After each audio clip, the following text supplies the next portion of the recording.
till the floor gives out. Come and get the glory, come and write your story, and live it all out there. You're tough as steel and you're sharp as iron, shining like a diamond when the pressure's on. Come and get the glory, come if you dare. You can be number one. Thrill seeker.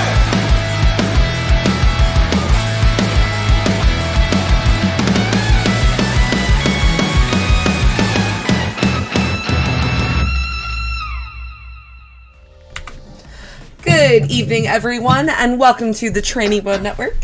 If you are new to the Training Mode Network, we are a beginner and intermediate focused fighting game community. We run tournaments nearly every night of the week and community events on Saturdays. Speaking of Saturday, this Saturday, our community event is a Guilty Gear Exard 2v2 Kohai Senpai tournament.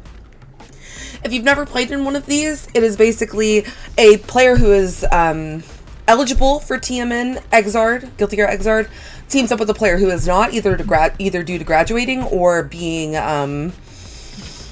just above the intended skill level already. And they team up and they play in a Waseda style bracket. It's really fun. Basically, the senpai will never decide if the team wins the set.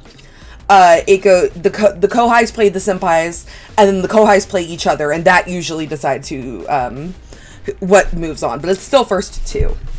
So it's a really fun. It's going to be this Saturday, tomorrow, 12 p.m. PST, 2 p.m. CST, 3 p.m. EST, here on my Twitch. So sign up for that if you can. Other thing I wanted to announce today is that on this Sunday, we will be having our first Tekken 8 tournament. We're testing out running tournaments on Sunday just because that's the only day of the week left, though we don't run tournaments. It's going to be a really fun one, I think. I know Tekken is a really hard game to get your foothold in, so I really wanted to try out running it and see if we could help some people get into Tekken and learn the game. So that being said, we have a great bracket for you. We have 2 players up for graduation tonight. We have Toast, who won the last one, and Yuri Arc, who his win from Clear is carrying over. He couldn't enter last time because he was in Aruba for his brother's wedding. So, oh my god, congratulations. Yeah, isn't that fun? So, I'm joined on commentary tonight by Rena and Sammy Fish. Good evening, y'all. Hello, everybody. Hope you guys are having a good day. It's a wonderful time to play fighting games. Good God. Because I think me and a bunch of other people have kind of stated that it's like, it feels like like all these games came out and they're all so good. So we got Uni 2 now. We have Tekken 8 over the horizon. So it's a wonderful day. And also joined by me with us is Rena, who I have the pleasure of commentating with. I hope you're having a good day as well. Oh, absolutely. It's been a really good Friday. Had a job interview that went really well, but we're going to be getting into this uni bracket right now with Soul Good Guy on Lundrekia and Chino on Merkaba. Both of these characters kind of just explode people in this version, more than usual. I think the general overall meter gain increase for the game kind of fits both characters pretty well. We'll probably see a lot more of that from Merkaba, which is just like Worm Super and trying to run Oki, and I think that character is just going to be able to do that far more consistently, which is pretty good for his game. Yeah, we're already seeing that super early. Oh, what a snipe! So that's probably what happened the first time, is they wanted Ice Super, and was a good read from Chino, because that's a very good super. You'll see that a lot in Uni 2, at least right now. Definitely one of the new moves of all time. It's definitely a big reason why Elon is so belligerent right now. But right now Chino's just fighting back. Ooh, getting poked out by the 5B. Soul Good Guy is going to be getting confirmed here. Just gonna get the freeze up. Setting up that Ice Flower, whiffing that JC right in front of him. Chino not really wanting to take his turn just yet, but he is fighting back, throwing Soul back to mid-screen. Oh, there it is. Probably wanted Dash C there, but either way, it works out. Yeah, evening up the rounds there. Very nice. Yeah, round start 5B, so good. Very scary to poke into because of the 5BB being able to get full combos. Alright, really good opening up from Chino right there. Alright, EX Worms, he has meter as well, he has Vorpal as well. Baits out the DP. Very nice. Lidoki, grid break to go low, and Chino is going to be taking it on almost a perfect. Yeah, really good. Kind of the big scary thing about playing against Merkava in this patch now is just the character just feels like he's going to have meter for his super that lets him run Oki very well, but also meter to possibly convert anything off mid-screen using either EX Fireball or some other thing in order for him to like basically get a knockdown and run his game more consistently. Yeah, both these characters are super juiced on that meter now. Alright, gonna be setting up the Ice Flower. Soul Good Guy gonna be backing away a little bit, trying to get something set up. Unfortunately, Chino's just gonna be running in with that dash B. Yeah, great chase down. Hard read on that, trying to back up, and after the pressure didn't work out that well. Yeah, seeing that Ice Rain again, but Chino's perfectly fine just blocking. Oh no! Whoa! Soul Good Guy is a little too, like, trigger happy on that DP right there. Doing it while out of range. Oh, that one's gonna work. Getting out of the way of Merc 236C is pretty hard. That punch rush is quite large. Yep, confirms. Very nice. Trying to make this last as long as possible so you can get cycle. Yeah, well done. Yeah, just immediately CSing there just to get so much bar. Now you have so much more, like, you have so much more meter to play with next round, and that's something that Merc always wants to go for. Yeah, great, great, how do I say this? Great put together, great, like, situational awareness. yeah, like they put together the end of the round there very well, I would want to say. Oh, and look at him, he's got cycle again. CS into the EXCP. Not going to be able to get anything off of it. A little bit of a weird, like, turnaround there for the Fireball as well. And Soul Good Guy's going to be taking full advantage of that. Yeah, really trying to get them to run into something with the 4Cs. There we go. Finds his opening with that low Rekka. Sets up Oki. Yeah. Chino, very good to just play very patiently in these situations, and now that he has cycle, turns it around. Yep, gonna be going with that EX Punch Rush, one of the most infamous moves in the last version of that game. Alright, the worm is out. Ooh, no convert off of that low. And right now, Soul is just trying to, like, button his way out of problems. Unfortunately, yeah. Chino has another super stocked up. Very nice from Chino there. Yeah, but like for the most part, I would probably say that like Chino's win is almost entirely based off of just good reads on DPs and really good awareness of the cycle. Like it felt like numerous times there was like moments where Chino was like recognizing the cycle was almost up and making decisions based upon that. It's a very weird thing in Uni where it's like the length of your combos can matter sometimes for the entirety of the game, which like no other video game has. Like no other game is like, yeah, extend this combo longer so that you can win, unless it's like a timeout situation. But for Uni, it's a very unique thing. So Chino keeping that in mind is very good. Yeah, Chino also had a pretty consistent like 3 or 4 block lead on the cycle at any given point. They were shielding a lot of the stray fireballs or stray pokes from Soul Good Guy. And it's definitely something that can be like adjusted and improved on for Soul next time. Yeah, I would probably say if I were to tell Soul anything, I'd just be like, look back at that game and like literally just look at the cycle the entire time. Because I think if you don't give Chino like 4 cycles in the last like 3 rounds, you have a way better chance at winning. Yeah, you're giving the Merc player less meter to work with, and that means you will probably get some more meter yourself to get some more ice rains. Yeah. Like at the end of the day, like I'd say that the reason Chino won is because every time it felt like Soul Good Guy was trying to get his pressure going, there was like a CS and then an invincible move right afterwards. So it was very tough to continue being aggressive when that was happening. Okay, but it looks up like next we have 2K versus Everthus. So 2K, I know both these players. Everthus is a very good intermediate BBCF Hazama. won one of our BBCF tournaments before. Akatsuki in this game, from Akatsuki to Hazama is crazy, but then 2K is my local TO, so good to see him here. Well, Nanase versus Akatsuki is a little bit of a weird matchup. Both of them do have a pretty similar kit. They have advancing moves, they have fireballs. Nanase is much more focused on set play though, while Akatsuki is much more focused on rushdown. But 2K is going to be taking an early lead here, gaining the cycle. Ooh, almost air unblockable, almost getting the air unblockable on Everthrust. Yeah, but pretty good situation. Gonna spend 100 of it. Very nice. 2-2B, yeah. Alright, there's an opportunity here. DPing to get the cycle as well is pretty nice. Oh, far range 6B. Definitely one of the scarier overheads to worry about, but good tech on the throw from 2Key.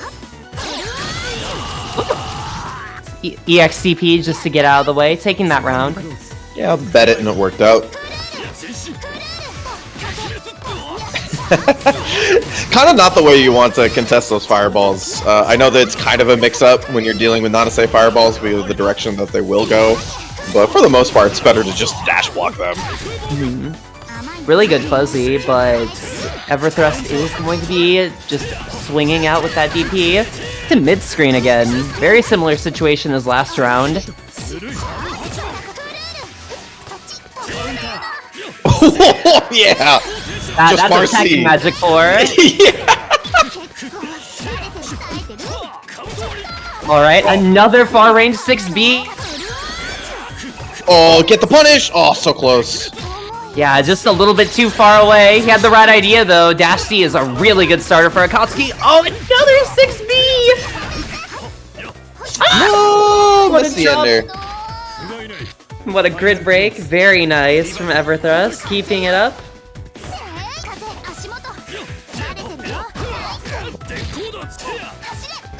Yeah, just backs up that time. 2K, last time they ran into that situation, they got hit by the far B after fireball, so they just backed up. But guts it after all. I like the throw afterwards. Ooh!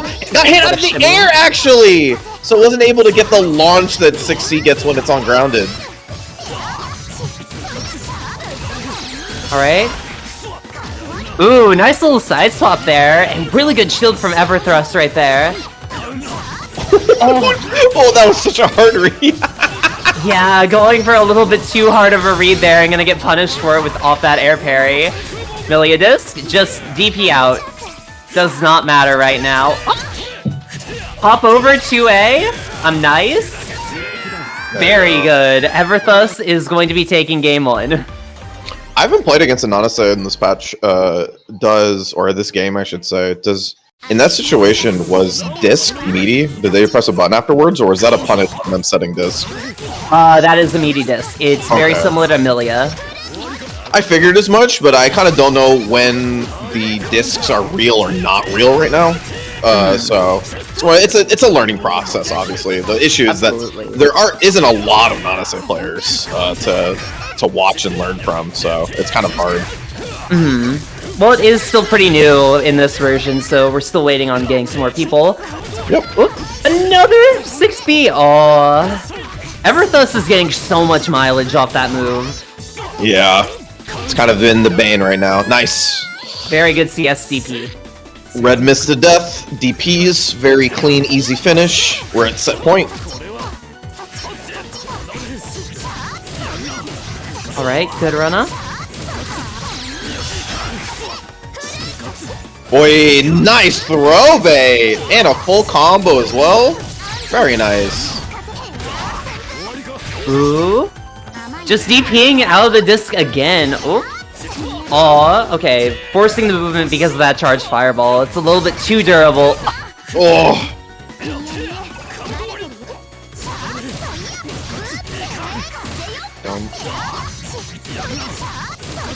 Gotta worry about the CS though at here. Yep. Yeah. Everthrust is just taking constant advantage of that CS right there. 2K is just having a very hard time actually just trying to like run any sort of meaty pressure. Confirming into the infinite worth? Yeah, this is over. That'd be it. Very strong, like, showing from Everthus right there. 2-0.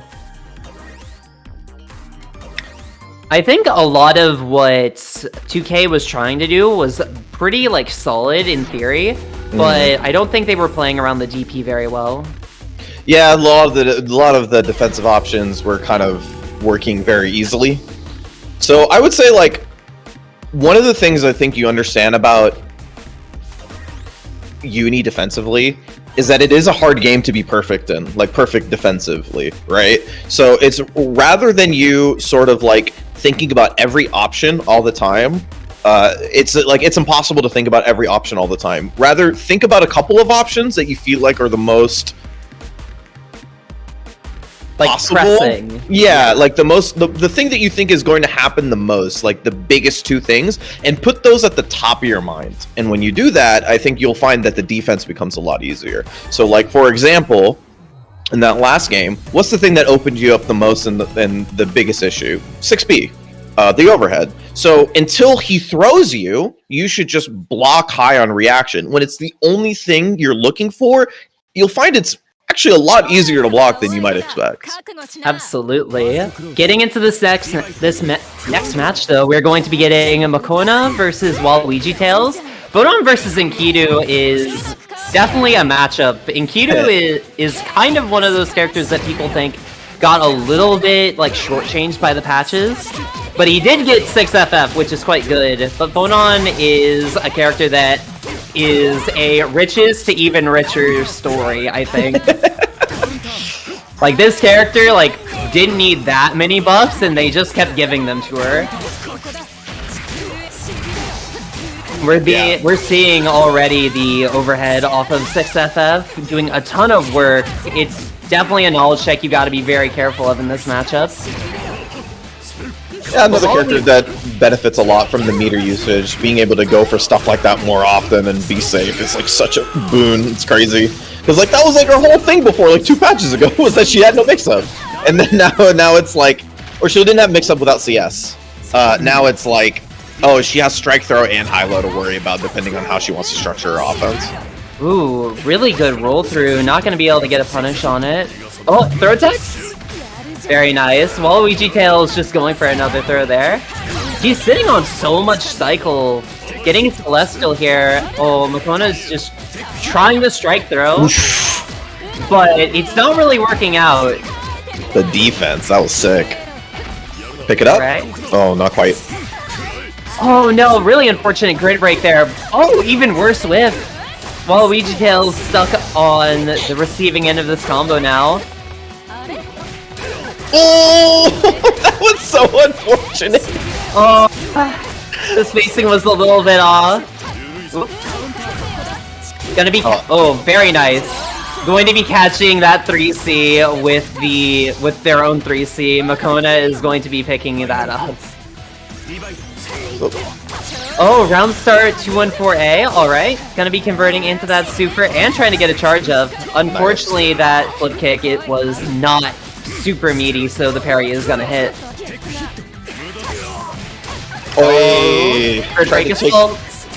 Yeah, they tried to take the turn back with the green shield, but unfortunately, this is a big loss. Your grid broke, you're giving cycle up, you're behind 5 blocks. We actually CS'd here in order to keep the pressure going and got a lot of meter for it, but they might give up cycle? Oh, I know. That was a really, like, masterful run-through. Or just, like, run behind, like, run in front of, and then just adjust the cycle as according. Oh, no! Oh, the VO as well? Oh. That was really good awareness after combo drop. You don't usually see that for people. It's like, usually combo drop means that they kind of scramble to get any offense afterwards. But I think the bigger issue was that they kind of didn't complete their combo afterwards, or could have punished for way more. So unfortunate, but still a contested first game. Yeah, definitely. It's been like these two players are kind of playing neck and neck right now. I could see either of them taking the advantage. Just like that, Waluigi Tails getting that early grid break and going to be guaranteeing the cycle. Oop. I'm really impressed with Makona's throw breaks. Yeah, same. Ooh, really good shield there, stopping Enkidu JC. Really important thing to do, with, especially when you're new at this game, learning how to shield those, just to take your turn back. Alright. Enkidu JC, however, does beat Phonon JC at that range. Oh, with punishing with the projectile part of that super. Oh my goodness. Oh, excellent job baiting out that shield with the 2As. Oh, a little too early though. Oh, no confirms on these hits, unfortunately. Alright, enforcing the plus for... Ooh. No. That throw was really good because that caught 6 FF now. That was... Oh, that converted? That was sick. Crazy. That was amazing. Still gonna keep it going for a nice 4K. Oh my god. Oh, gets rid of CS with that warp roll, or sorry, gets rid of warp roll with the veil off, and then able to spend the extra meter on that IW. Oh, I forgot to introduce these players. Noah, we did. No worries. Oh, did I? No, we did. Oh, you did. Yeah, we introduced Well, them. I was gonna say Makona is a very good Grand Blue Noel. UL. Oh, Noel, you mean UL. like just... He does a lot of he does very well in our tournaments. Actually won one recently. And then Mio does really well in our BB Tag tournament. They play Merkava Blitz Tank in that game. God. Amazing. Alright. Mio is going to be taking game 2. Evening it up. Yeah, a lot of swinging back and forth here, so it really does feel like the person who can kind of string their momentum together will be the person who can take the rounds. Yeah, at this point it's about seeing who has the cooler head. Alright, Makona going to be baiting out that throw and punishing with that 2A in response. Very nice. With throws +2. With throws plus. He did the classic. JACS. The original cheapie. Oh, thrown into the corner though. Good block! Great bait on that DP. One more time. Gets a chance. Good tag. Makona going to be opening up Waluigi Tales with another B-follow-up. That overhead is pretty tricky to block when you're first learning how to do it. Definitely one of the knowledge checks you have to worry about a lot whenever you're fighting Phonon for the first time.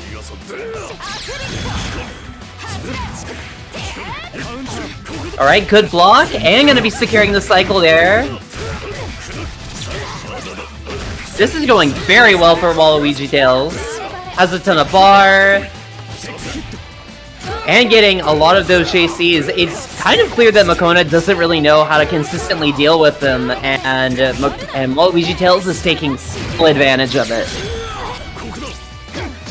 Oh. They have the right idea for the punish, but they need to do something slightly longer. 2B or 5C usually work in that scenario, but not 2A. But that does though, punishing that DP.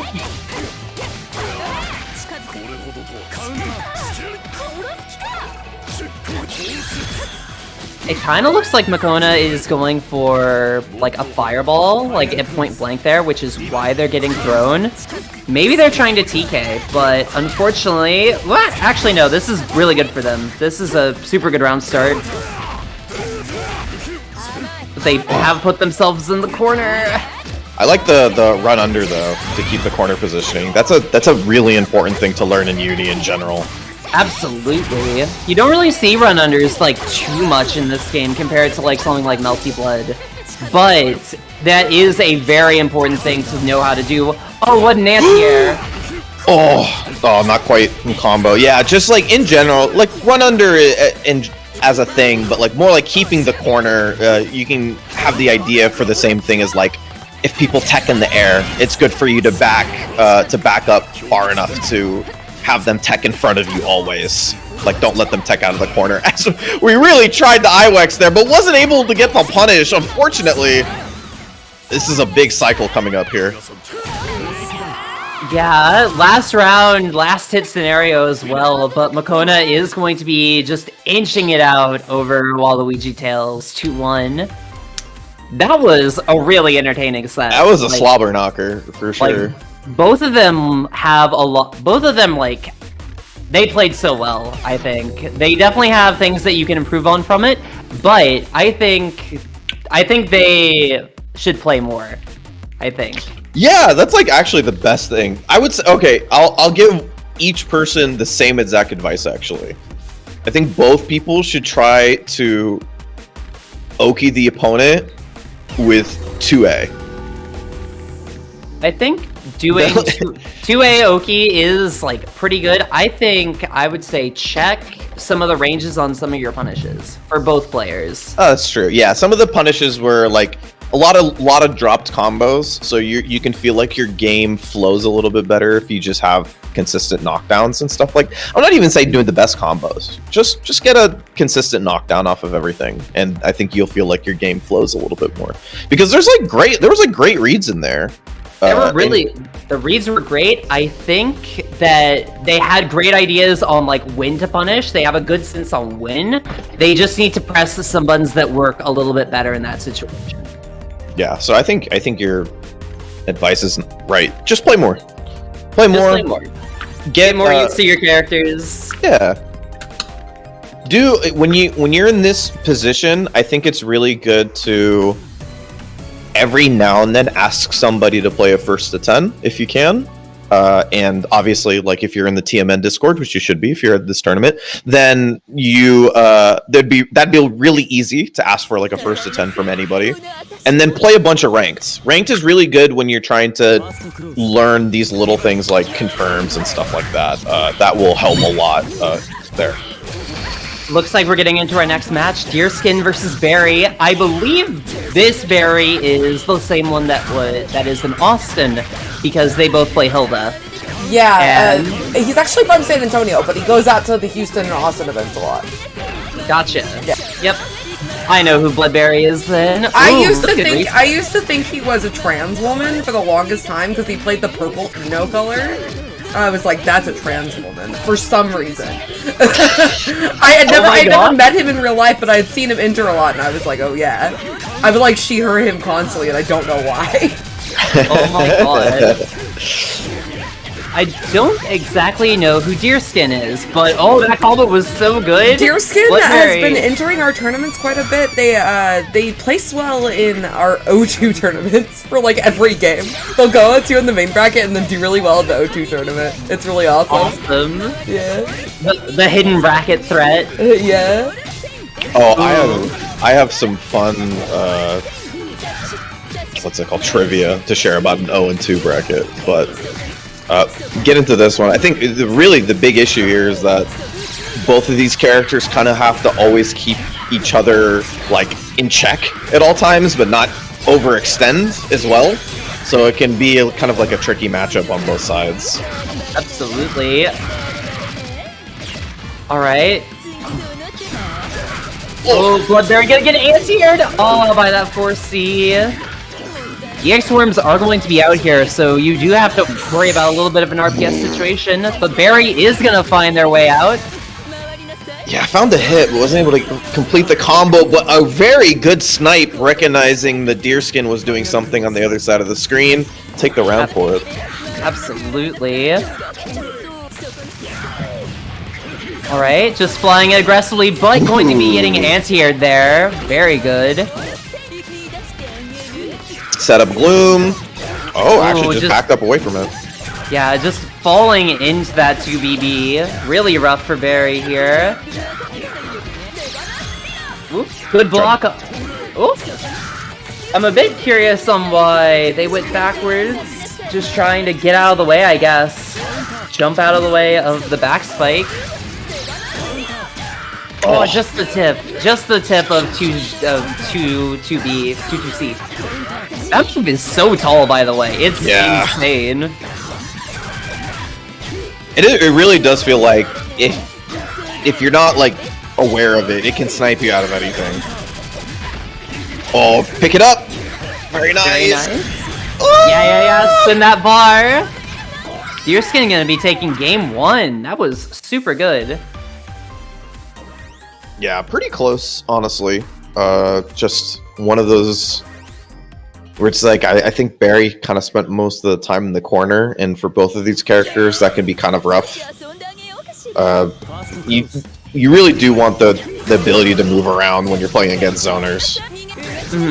But Hilda has so many lockdown tools that will just snipe you out of the air or force you into just taking hits in the air, which is something you really don't want to do. You do not want to be blocking anything like Gloom when Hilda could just air unblockable you with anything there. Right. Alright, good maneuver. Oh, good maneuvering around the pin there, but that punish is going to get auto-corrected in a very weird way, letting Barry take their turn back. Gotta look out for the Roomba. Roomba Mix is so scary. Like, everybody was kind of memeing on that, like, new move whenever it happened. Like, everybody was so worried about, like, the JC, but, like, Roomba is, like, an enabler.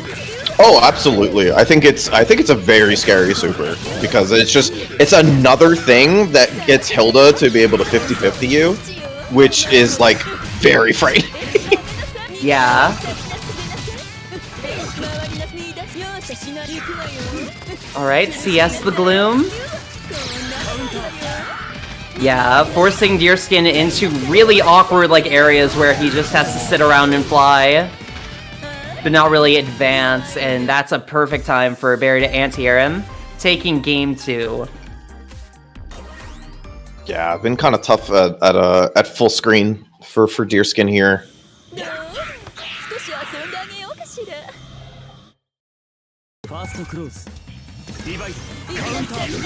Ooh, 2B round start. Yeah, that's the classic for sure. If you don't have something that will beat it in speed, you're gonna have to respect it. Ooh, catching the jump back. And Barry is going to be getting the cycle here. Kind of really rough, actually, for Deerskin. Alright, Roomba time. What's the setup? It's a double overhead? Ooh, now it's a low. Aw, rough. I really like the way that they structured the offense, though. Like, after the block on the first mix-up, they spent the CS and set up the second one immediately after. Yeah, I'm a big fan of how Barry, like, layers that pressure. Yeah, that part's actually very, very strong. We wasn't able to get the combo here, but yeah, very difficult pickup. And Barry gets Celestial now? Oh, this is... Ooh. Later! The teleport and CS, really good awareness from Barry there. Because normally that teleport is extremely high recovery, but it is a very good, like, escape tool. So being able to just cancel out all of that and just negate it, super nice. It just looks really funny when it's in the corner. It's just like she just leaves. Yeah, she just does like a wraparound glitch. Yeah, but right now Deerskin's kinda in the trenches. This is super rough being locked down that way, and Barry is gonna take it almost a perfect. Barry got like a hit in. So Zap, sorry, my bad. No, all good. I was gonna say, Zap, so Hilda has a teleport, but the beginning of the teleport has her going backwards in animation before they go out somewhere else. So what you saw was basically them going backwards off screen and then teleporting off to the other side of the screen, which is really funny because when your back's against the wall, there's no more camera for it to turn towards. So it's hard, like, there's no like camera key for you to see that. Why'd they give her that? It's not they gave her that. Well, if you're talking about the teleport. Yeah. She's had it since ST, I believe. Like, yeah, she's had it for a really long time. It's just like it's a matter of circumstance if you're talking about it in the corner position. Like, there's no more camera. Like, you cannot pan further. So, like, that's just how it looks. The way that would change is that she'd have to stay in place and move around, and then that would be maybe kind of awkward in and of itself.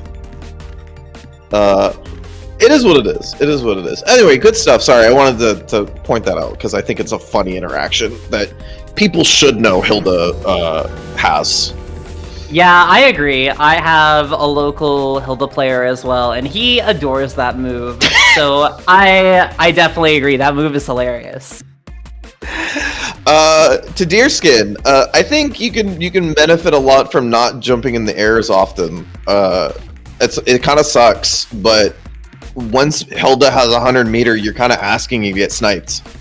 And if it wasn't leading to a full combo every single time, I'd say yeah, cool. But it's kind of the issues that it leads to good damage and then afterwards Oki. So it's kind of a hard situation to put yourself in. So honestly, I would say throw more. Throw a little bit more. You were definitely presenting strike a lot, but I would say try to like pursue the option of throw or maybe JA overhead or something just to catch them shielding. It looks like we're getting into Zapoke versus Double Bear. Oh, I'm so excited. I love watching Zapoke. Oh, word? Okay. Let me see. I'm excited. Yeah, Bro Zapoke is has like been learning. reversal capital of the world. Well, yeah, that's Gord. Gord, he puts you in a slot machine every single time he does a reversal and has 100 bar. He either does command grab, he does like an anti-air, just a fast invincible move. There we go, good old Grim Reaper. Ooh, but Double Bear is just gonna be going for that throw there. Very nice, ending it off. Oh my god, the parry beating out the B Reaper. Very nice read. And we have chasing him down towards the corner. Nice backdash. Uses all the space that they had. Yeah, Gord's backdash is notoriously very good. One of the best things about the character. And Zapoke makes great use of it.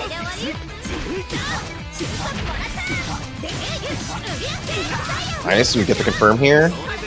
Not gonna spend any of the meter just yet. Does have Vorpal as well. Gotta look out for that 5A. It is a standing low. Make your life easy. Just CVO. It's fine. Double Bear just holding fast. Getting opened up by the 2B. This is really good for Zapoke right now. Oh, baiting up the veil off. No! Cooler heads prevail. Very nice. Yeah, great read on the reversal. Oh my god. The dash B isn't going to be that far, so Gord was able to punish that. Zapoke getting early advantage, taking a ton of health off. Another overhead. Yeah, the overheads are working, so they can continue on, but... Woke up mash, worked out, got them out of the corner. It's a big boon. Ooh.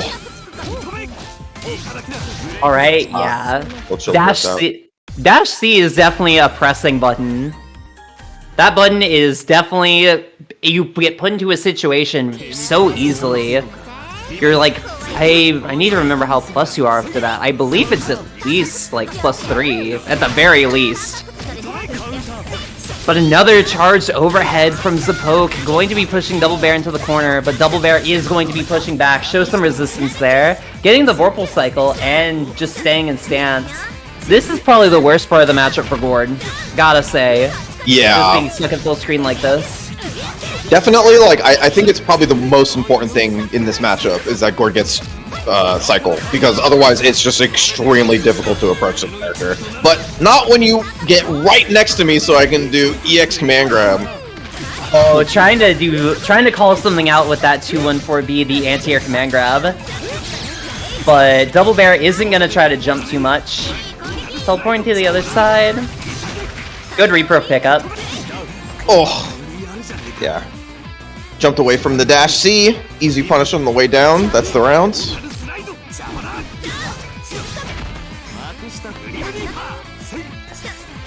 Really trying to fish for that.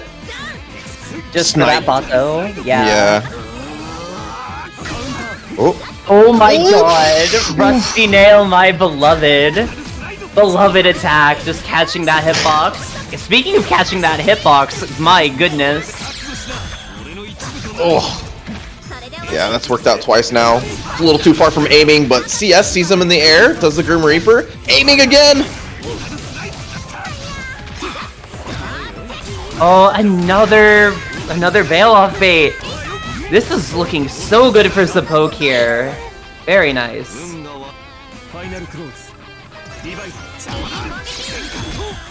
Alright, plus frames. Very nice.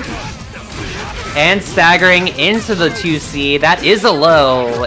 A very, very tall low. Oh no.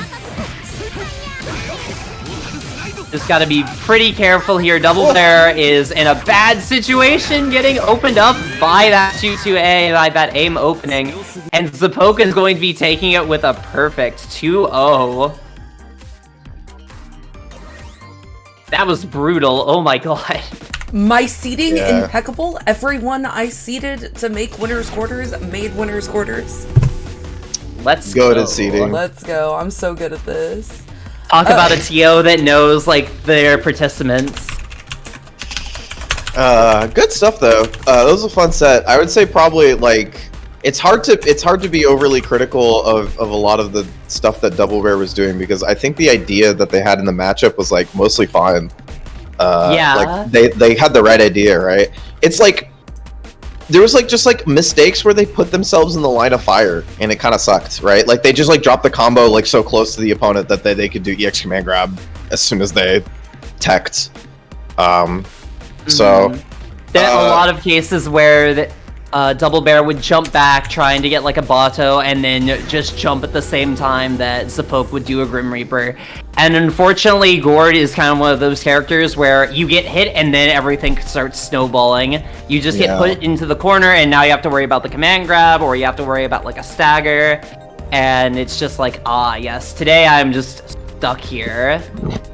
Like, I could have like avoided this if I didn't jump or if I just like got out, or I should have jumped here. It's very easy to be like critical of yourself there. Yeah. But it's just making sure not to get overwhelmed is the big part about this. Wait, why is Yuri Arc on Kaguya? Yuri is playing Kagura now. He doesn't play Wagner anymore. He doesn't play Wagner anymore? No, oh my yeah. God. In Uni, it's just Celeste. He's playing Kaguya. Yeah. Okay. He might switch back to the Wagner if he feels he has to, but I know he wants to focus on Kaguya. No, that's very noble. Yeah. I know a couple other players that are doing the same. I don't know who Pace is, but it looks like they're on Merc. Pace is a graduate of TMN KOF. Oh, awesome! Yeah.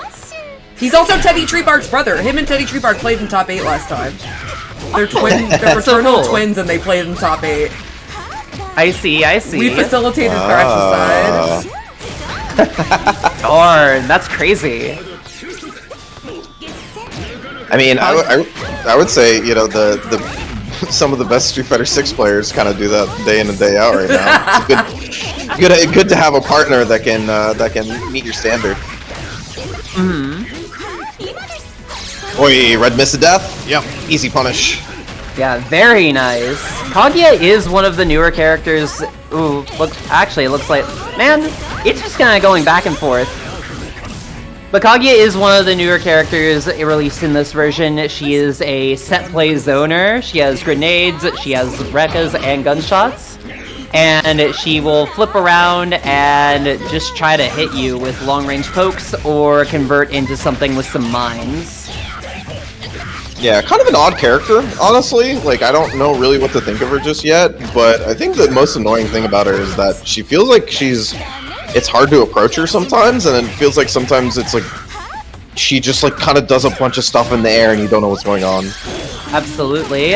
Really good reversal from Yuri Arc there, using the AX laser.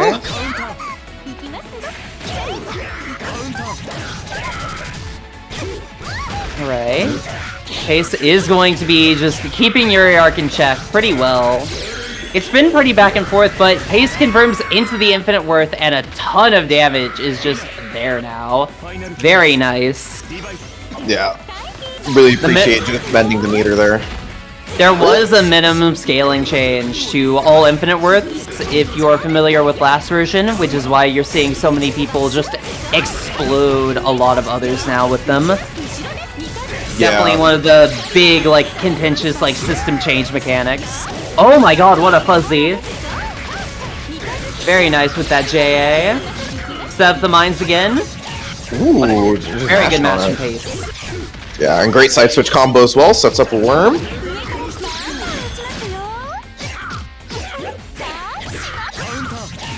Alright. Good counter hit there on that 2B. Really good starter for Merc. Yeah, great position to be in. Has cycle, can get cycle again. Worms are out. Oh, very nice. Oh no! Going for the reset there, but going to be getting a nice 2k off of it as well, and Pace is going to take game 1. Uriak is locked in with the Kaguya though. That's pretty cool. I'm always especially if you've like played the game previously, like switching off to new characters is always like it's a new journey. So I always applaud people to do that because you could always just pick up your legacy knowledge and just continue on. That's the easiest thing to do. Ooh, really good guarantee that throw. Guarantee on that grid break throw. Catching the green shield there. This is a great situation for Uriark.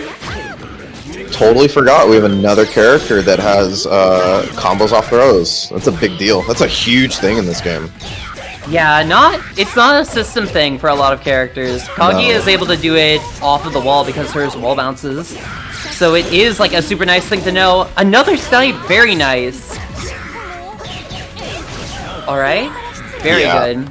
Just not a lot of characters have that ability. It's like 5 or 6 characters that have combos off throws, and like only one of them is like non-situational. So it's like one of those things. It's like being able to change the risk reward of things, especially in Uni where throws are so important. Like, is a really big deal. Absolutely. And Uriark is like showing his legacy player knowledge right there. He was able to block Merkava, the punch rush, the EX punch rush. And it looks like he is going to be confirming into the Infinite Worth there with that CBO, taking game 2 quite well. Not even giving Pace a chance either.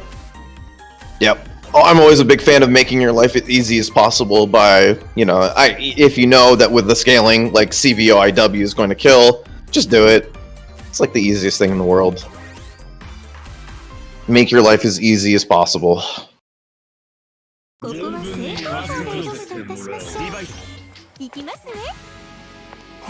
Alright. Pretty reserved start off. Uriark trying to go for the laser, but it is going to be beaten out by Merc's Fireball. Good match though. Gonna be getting early advantage here. Secure the cycle with that throw. Very nice. Yeah, spends it early too, so we can get the super, we get more plus frames, and we still have the ability to fight for the next cycle afterwards. Alright. Good 3.1k, and another cycle, opening up with the 2C. Kaguya's 2-hit sweep is actually really good. And Uriark goes into the steer ender again. Like, he seems to be a fan of doing that, and I can't blame him. It's really good for Kaguya. Hers is giant. Yeah, I really like I was saying, how like CBO makes your combos easy to kill. Same thing with like steer ender. It's a really easy way to just like mindlessly finish your combo, and then you either like do it into super or something like that, and it takes a load off your brain. Absolutely. Oh, what a good roll. Yeah, just getting rid of Pace's momentum completely with those worms being gone. Just fishing for plus frames on the other side of the screen. Ooh, good reaction from Pace. EX Punches is going to be going through that 60. Nice, good respect of the cycle and CS. Pace is playing like considerably slower than he was in the last game, which is a great adaptation. Right.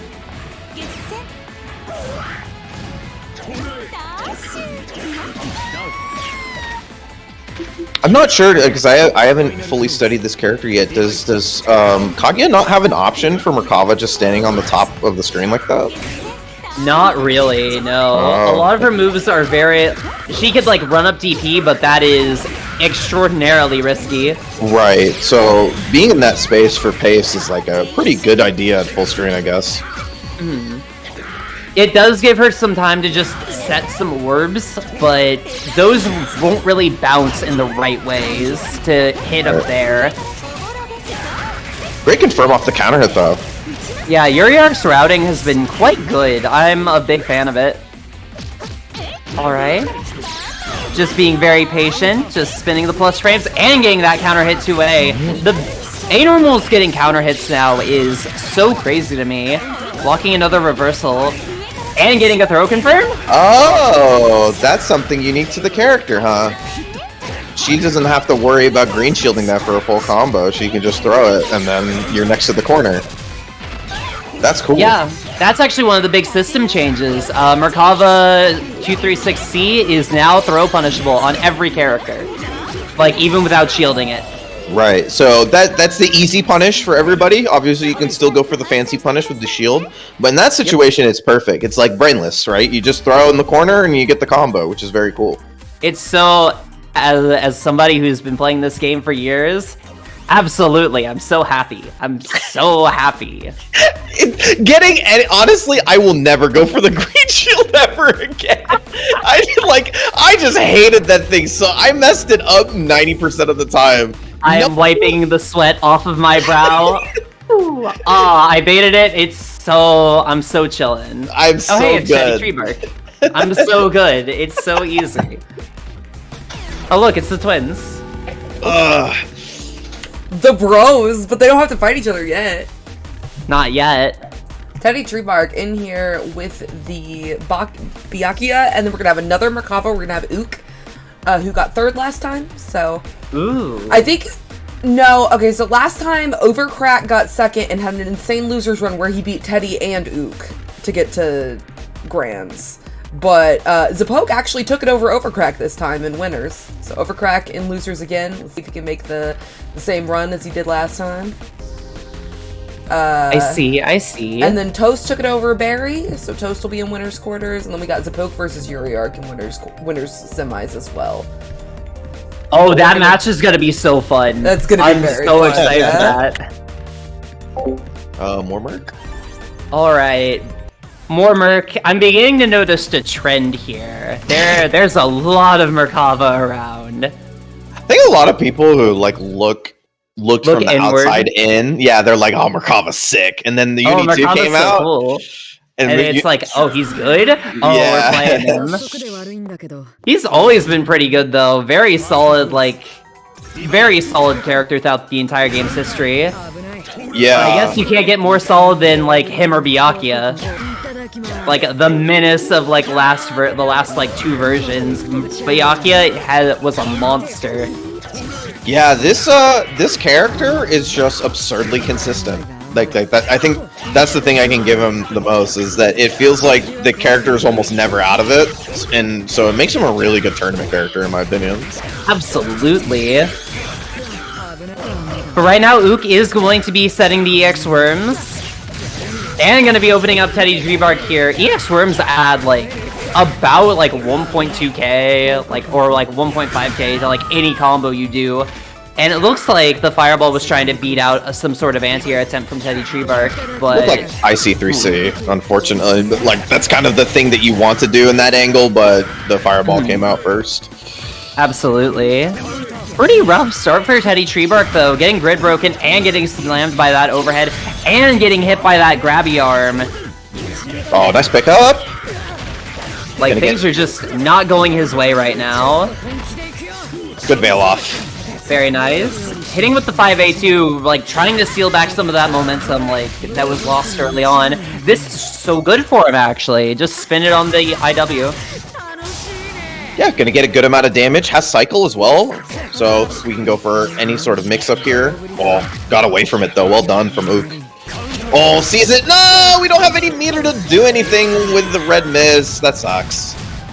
He tried to anti-air with 3C, which isn't the best idea in that situation, trying to punish the flip from Merkava.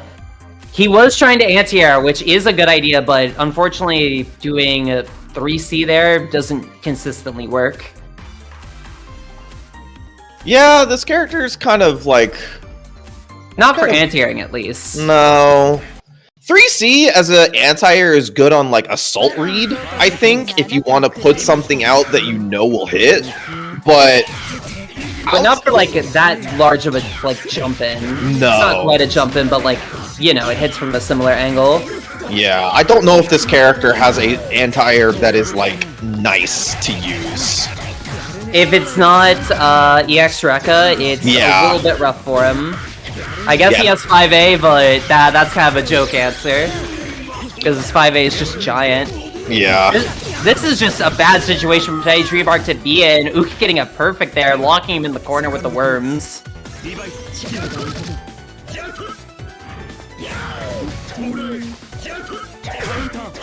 Ooh, getting it, yeah. Just getting his approaches stuffed, and then he's just getting thrown. Alright, he's gotten something. He's got a hit, and he just needs to set down some webs. There we go. Haunted house setup, here we go. Spooky mix-up! Nice. Very good. Gets another 100. Best part about this is that they get cycle as well, so Ook wasn't actually able to spend it at any point. Yeah, and there's a really good use for that charge 3C. It is when fully charged, it is an overhead, and it's very, very far range. So you're able to do that and hopefully clip people into the webs and get confirms. And that's a great use of it by Teddy Treebark. I hate it. I don't like overheads that go up. Overheads should go down. Guilty Gear overhead, you gotta be careful. I know. Testament 5D. My beloved. Similar situation. Ooh. Oh, that's the use of 3C right there. Yep. Did the 3 CAD, very nice. One of the few OSs that was not removed in this version. Yeah, that And was getting a full like corner reversal here. And enough bar if he really wants to go into the EX web. Alright, there we go. Haunted House 2. Ow! Ook trying to button out with that flip. Not a bad idea, but he is going to get anti-air just preemptively. I think maybe would have beaten a 2B or a 2C, but it unfortunately wasn't enough at the end of the day, and that's going to be 2 for Ook. Good stuff. Honestly, Teddy Treebark has a pretty good idea of like what he is like supposed to do when it comes to his offense. Like just getting those webs up is the most important part of everything here, and he was like capitalizing on that perfectly. Whenever Ook was just in the haunted house like that, he couldn't do a thing. It's just getting to that point was kind of a trial. Merkava is one of those characters that it is hard to play neutral against him just because he has a tool for everything, and those tools are quite good. He's a rather impressive generalist. Yeah, you wouldn't expect it, right? But he is a character that kind of operates at all ranges. Like, very rarely does a character feel like it gets outperformed in certain places. Usually pretty much up close, and that's it.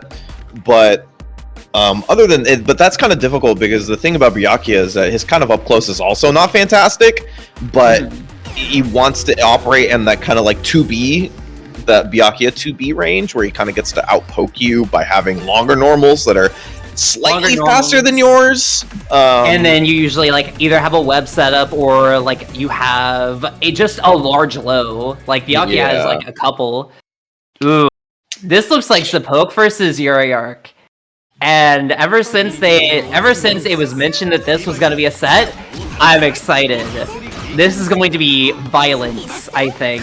It's going to be sick. Dash C, Dash C. Oh, nice gold tech. Alright. That dash force function is so good. I actually love it. It complements Gord's game plan perfectly. It really does. Gord's entire plan is to make you like duck Rusty Nail and like just approach him by deep dashing. So giving him a move that just allows him to punish people with a fast overhead, like it complements it greatly. Oh, there you go. Got a big hit with the laser. Very nice. Confirming into that EXDP ender. No reason to spend everything all at once. Ooh, very nice. Boom. Zapoke right now getting the corner, but lose it. Getting the throw, but losing the corner. And getting a meaty JC. That looks like a safe jump as well. I think Zapoke probably has it, like, feels like that's, like, locked down for him as a player. Like, it just always feels like they have, like, a read for laggy defensive options, like Veil Off, or, like, maybe, like, not a perfect DP.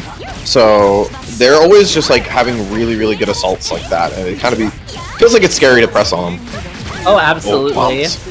I know Zapoke has spent years playing Melty Blood, so it's probably where he gets it from. Gotcha. He played like old M-Back and stuff. Yeah, so makes he's probably sense. been like, that's probably where he's getting it from.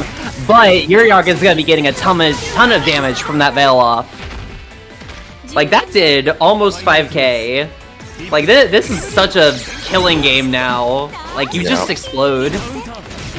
Oh, Alright. who played Yuriark before? I wanted to mention that exact situation right there. If you're hearing me and I don't remember, I'm sorry, but green shielding EX Mortal Slide and then backdashing afterwards is like a really important part of playing against Gordeau, because he'll just turn take with that, and it's really important for you not to let him have it for free. Pace, there you go. Yeah, so when you green shield EX Mortal Slide, the only way for him to frame trap you is that if he does 5A. So if he only can do 5A, you can kind of get away from it with backdashes and stuff like that. So it's really important for you to green shield it. If not, if it's just like free green shields, that's perfectly fine as well. Because it keeps him from like wanting to throw out more mortal slides because he's gonna lose grid war. Which means he has to start running at you as well. Sorry, I was talking to whoever played Zapoke. My bad. Just in general, that is a good thing to learn versus Gordeau, is to green shield EX Mortal Slide, because at least it's free green shields. That is the minimum. At most, it negates a lot of the pressure that he can try to take from there. Yeah, winning grid and then just keeping him out of that range. Yuriark is doing quite well though. He did win last game and he won that last round. He's on set point right now. But I'm very eager to see how Zapoke like plays around this. There you go, and then chose a bigger button there to make sure it's to catch people or catch Yuri doing something. That was a really good use of Kaguya's Force Function. Kaguya's Force Function is a spot dodge that allows her to just do a little sway and then counterattack with a button. And it's pretty good versus Gord. Gord has a lot of moves that have a lot of recovery on them. So if you dodge them and then just smack him back, he just to hold that. Oh my god, landing in the command grab. Yeah, jumps out of the corner, red miss of death, no! Oh no, gonna catch the backdash! Oh, but Yuriark going to be hitting another force function there, another spot dodge, and taking it 2-0. I think Yuriark has been playing, like, clear long enough. I think he played Noctis for a very long time.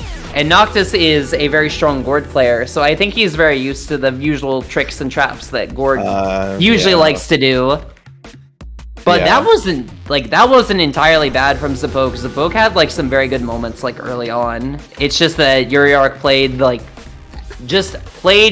a bit better and like knew more about what was happening. Yeah, I was gonna say the same thing. It was like it felt like a matchup thing for the most part. There was some things that Zapoke ran into that were kind of like just running into EX Fireball on Oki, or sorry, EX bombs on Oki. Like that doesn't happen if you know the matchup. So it's just a studying thing. That's all. Yeah, just being able to adapt from what your usual plans are as Gord is bound to playing Gord himself. Because he's a noob stomper, but everybody has to learn how to fight him eventually, and he suffers probably the most in the cast for learning how to actually fight him. I will say that because of the nature of some of the characters that get played, like I would say, like, Merkava or Gord probably get played more than characters like Chaos or Nanase, that a lot of the times if you don't know what certain characters do, playing for Cycle is probably just the best thing to do. Like, Absolutely. Just play for Cycle, and then once you get Cycle, then you understand that, like, oh, okay, I have a way better way of just dealing with the general whatever this character is doing. I'm not saying that's gonna fix your matchup issues when you don't know things. I'm just saying that's like a general rule to do, because let me be it can help. If I'm gonna be honest with you, you're probably not gonna get high-level competition versus Chaos unless you know that Chaos player. It's kind of just the way that it is. Alright, it looks like we are getting straight into Toast versus Ook. I haven't seen Toast before, actually. But the one you commentated last time, he came in second to third. Oh. Yeah, the clear one. It's them. Yeah, okay. it's the same Toast. I remember now. Yeah, Toast won the last tournament for us, the first UNISC tournament. So up for graduation tonight. Very strong, has really good combos on Hyde. Yeah. Yeah. He's kind of dominating right now. I really Very like. nice. I really like what they did on the super there. They actually just took the free green shields at the beginning and then threw for the punish. It's like kind of perfect, honestly. Yeah, very like good understanding of how this game works. Oh my god, so much damage there. Getting 5.5k. They did a He combo didn't that pop was a cycle 6.5k last time. Like, I I do didn't even know damage. I did that much damage. I does all the damage for a Shoto. It's very weird, but Yeah.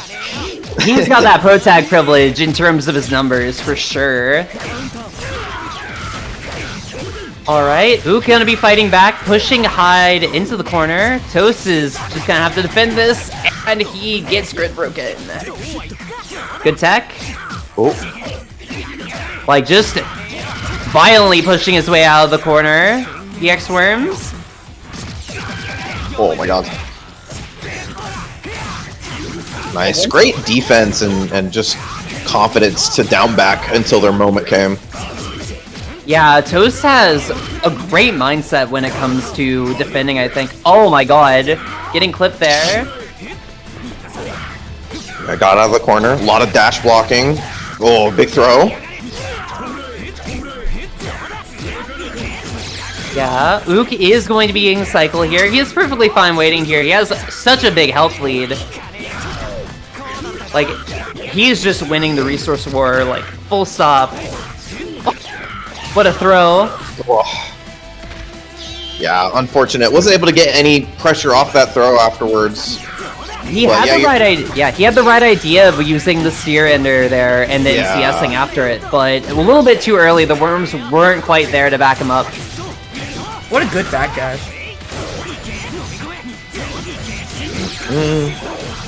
Gonna use the super to take all the way into the corner. Guarantee cycle as well. It does dash up throw, huh? Alright, hard reads. I appreciate it.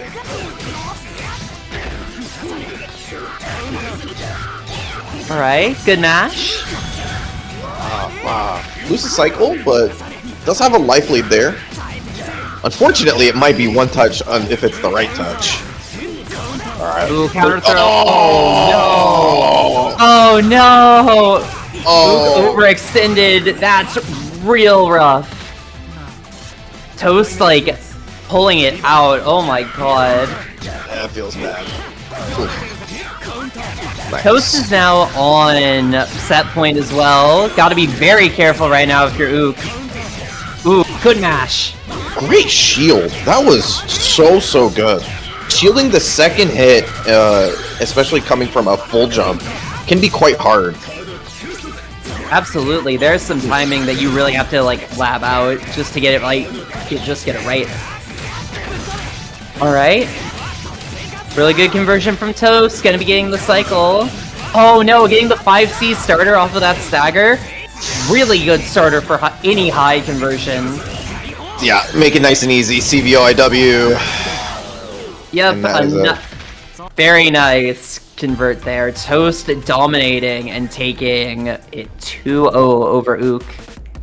Where does this put Toast now? Toast and does Yuri this are winners- sitting in winners finals. Ooh. Yeah. So we're waiting on Exciting. the results of some sets. We have Chino in top 8, Let's go. and then we are waiting on the results of Teddy Treebark versus Everthus, Barry versus Jigs, and Alyssa and 2K are playing right now to play Pace, and then the winner of that will make it into top 8 to face Chino, but I am waiting to see who wins between Alyssa and 2K, and then we can, we're gonna run Pace, this loser's top 8 qualifying match on stream. Gotcha. Who does Jigs play? I don't think I've seen them yet. Jigs is I don't know who he plays in this game. He has graduated our tournaments for Exard. He plays Leo in Exard. All right. Okay. Has his own dimension named after him. When you get knocked down by Jigs, it's called the Jigs dimension, and you're gonna hold that whack-ass mix. Oh no, that's ominous. I have a few ideas of who he could play then. Uni doesn't have a direct... He plays Lond? I hate being proven right. I guess the Rekkas kind of makes sense. And the high-low. Yeah. That kinda makes sense. Lond, like, there isn't a super clean comparison to Leo, at least in Uni, but with Lond, it makes sense because Lond is a high-low Rekka character. Yeah. Who will just have, like, move left and right of you. He does have a good fireball, actually. I was thinking Sarugi, because that seems kind of, but it looks like I think Barry might have won. I see. So we might be getting the Hilda on stream again. I see. I'm not complaining. I like zoners. I'm a zoner fan. I love zoners. They're my favorite. So true. Me too. So true, Ompy. Let's so zone true, together. bestie. Let's zone together? Oh my god. Oh, but it was 2-1. Jigs almost made it. That would have been dope if Jigs was top 8, but that would have been cool. Good. Yeah, I think the fun thing about our uni tournaments is like it basically ends up being an amalgamation of like we got some, you know, like true like uni grinders in it, but we have a ton, like this more than any other tournament do we have people from all our other games enter, which just shows like how like cool uni is for people. It's just like a very cool concept, very slick aesthetics. People really like this game, so it's awesome that we now have rollback. It's a wonderful melting pot, and I'm so happy people can actually play it online now. Yeah.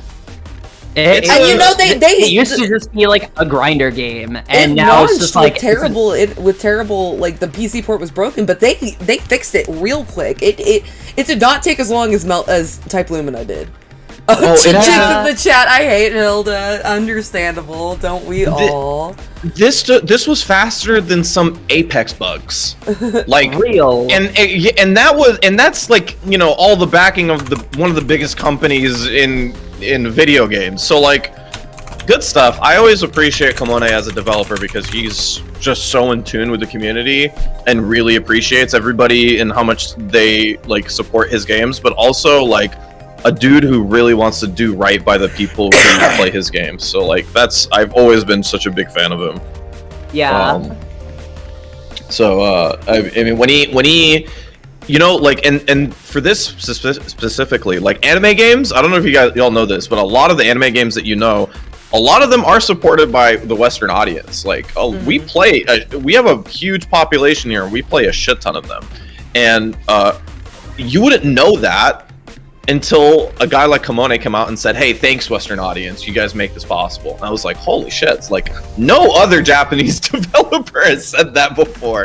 And that made me feel like, this guy really knows his stuff and really is appreciative of the situation around him. So absolutely. And Uni is far more popular in the West than it is in Japan. So that's another like fun piece of the story.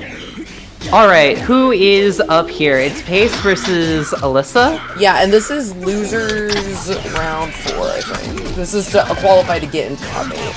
Just because this part of the bracket got held up a lot, so I just put that on stream so we wouldn't be just sitting here while they play. Losers well, I love the watermelon gourd, but ooh, good block. Getting stuck in the EX worms though. EX worms add so much damage to like any throw situation. Oh, what an anti-air. Oh my god. They know.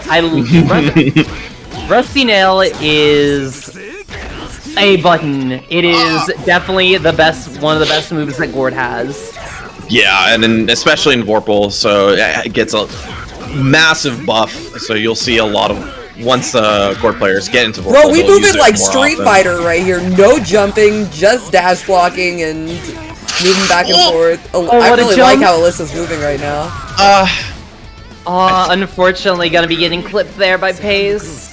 I feel like that was a missed input because they saw the red miss and then I saw something weird. So maybe they wanted like an ADP that kind of went awry or something like that. Maybe an A Reaper, something of that sort. Unfortunately, getting a jump and getting opened up by that 4B or by that 4C. All right. Alright, the Gord advantage state begins. Gonna be baiting out that punch rush. Gonna be not getting the full confirm there. You're able to link a dash C off of that, which is pretty good. But frame trapping with Gord 5C. This is super nice for Alyssa here. And getting the reset overhead. Yep.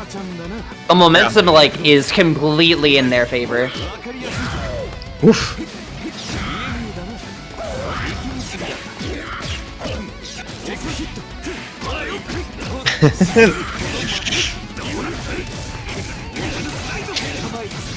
Oh.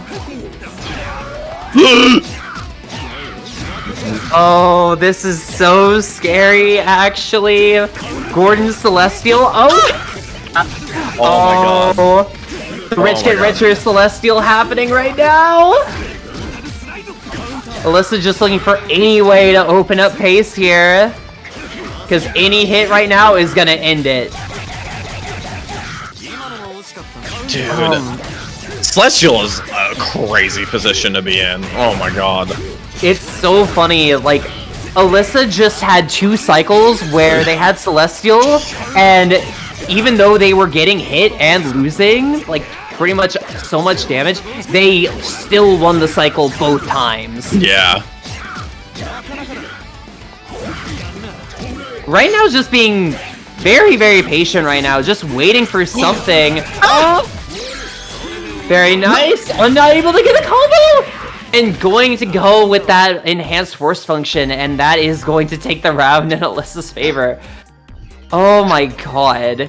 Yeah, I really like how Alyssa's playing. I think they're playing very smartly. She's having some struggles in neutral against, like, you know, Merkava bullshit.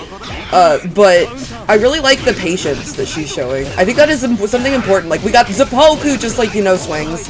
And that's fine. You can do that. And I think that is a way to play Gord, but the patient Gord, I think, is a very underrated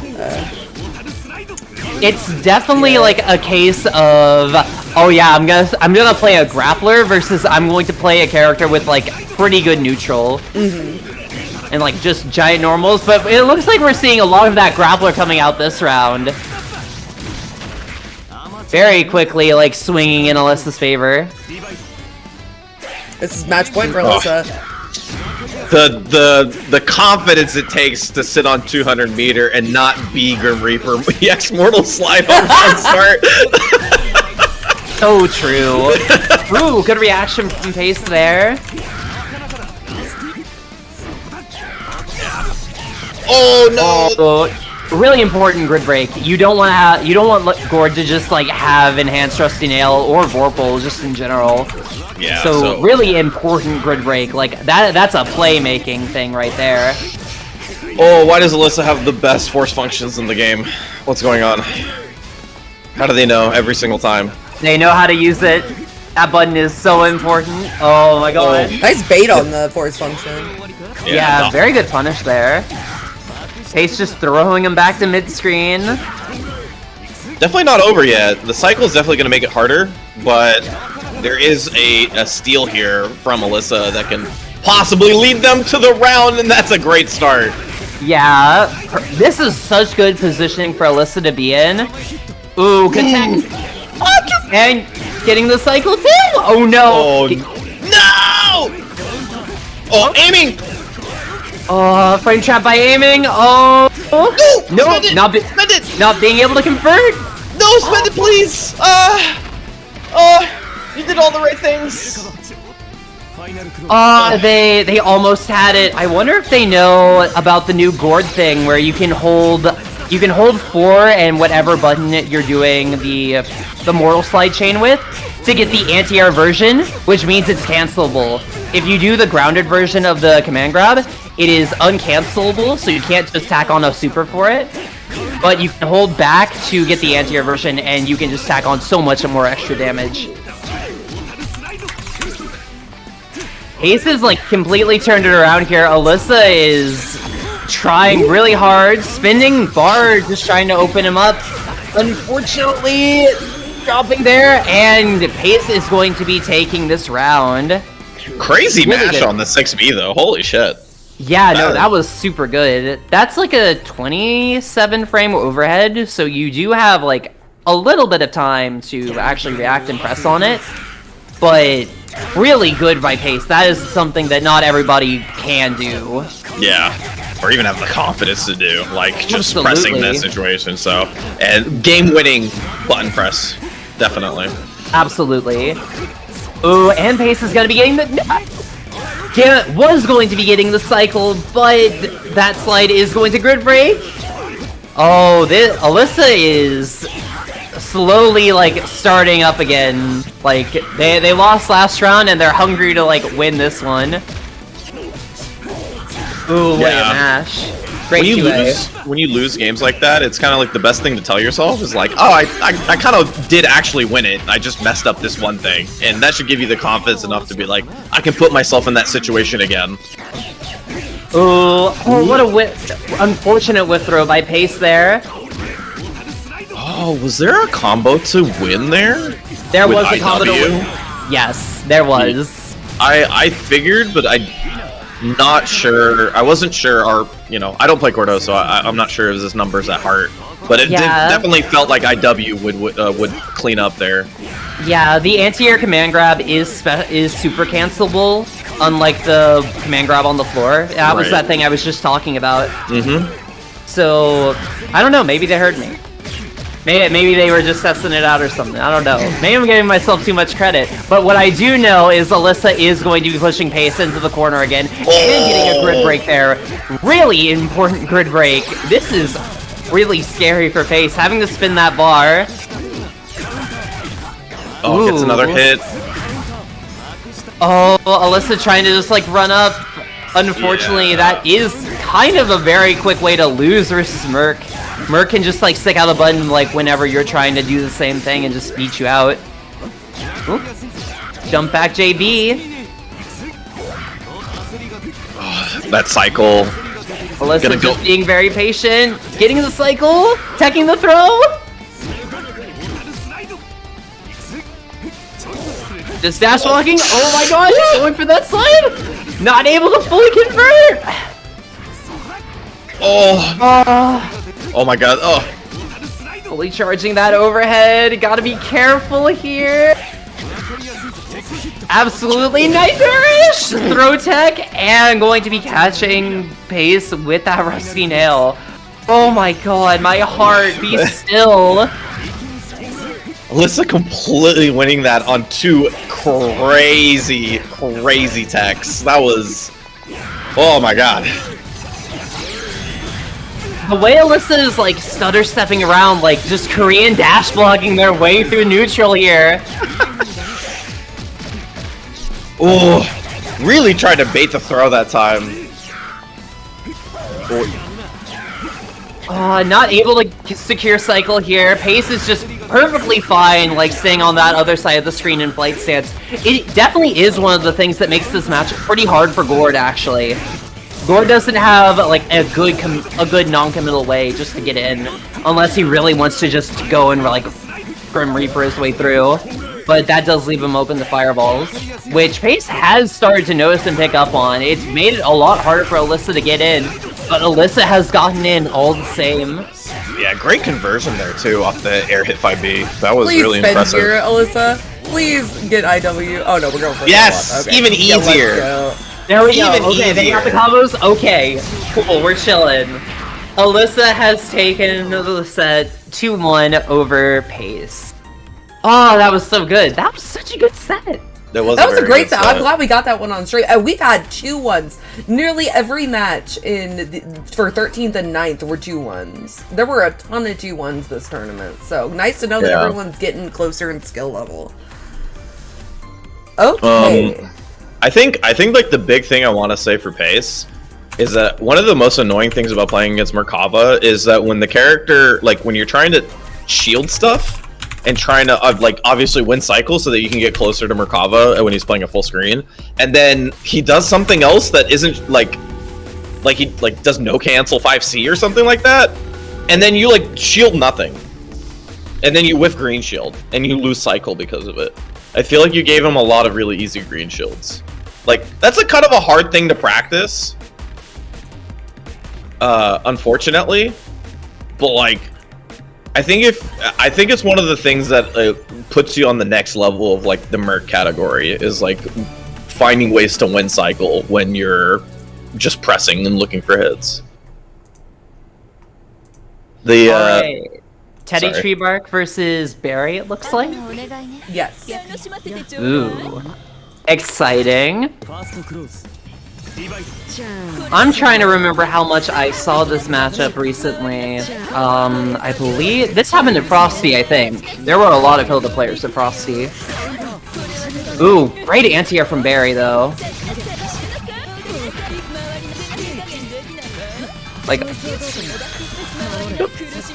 I like CSing there pretty early in the cycle so that you can get the meter. This character just loves 100 meters so much. So Oh, absolutely. Spinning that on like the new Roomba and having like an anti-air with 2-2C. Really nice things to have in your pocket. oh, Teddy going to the school of Clear Lamp. You don't spend until you have the ability to stock it twice. I appreciate it.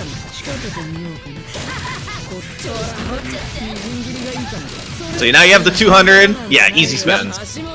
Yep, Haunted House, baby. Alright. Ooh, almost clearing out the entire thing. Very nice mash with that dive kick. Hilda players, as we know here at Training Mode Network, love dive kick. They love dive kick. Even at BB tag they do too, where it's much easier to get tagged out of it. They love dive kick. That move is really good. But Teddy Treebark is going to be taking a really early like advantage here at round start. Already has 200 bars, setting up that Haunted House. Just real easy, real nice. Nice. I like the dash up to keep them staying put first. Oh, really? And calling out Yes. the button. Very nice. Oh no! Well, unfortunate drop there. Was it because they hit the web? I see. Gotta be a little bit careful there with how the web interacts. But Barry going in with the Roomba, being a little aggressive and ending in the air, getting punished by Teddy Treebark here. Does he need to spin? It looks like he does need to spin to secure that KO. But secure it he will. It secures it with 100 in stock, so that means you're pretty much gonna get a hit into your next super anyway. Oi, that's tough.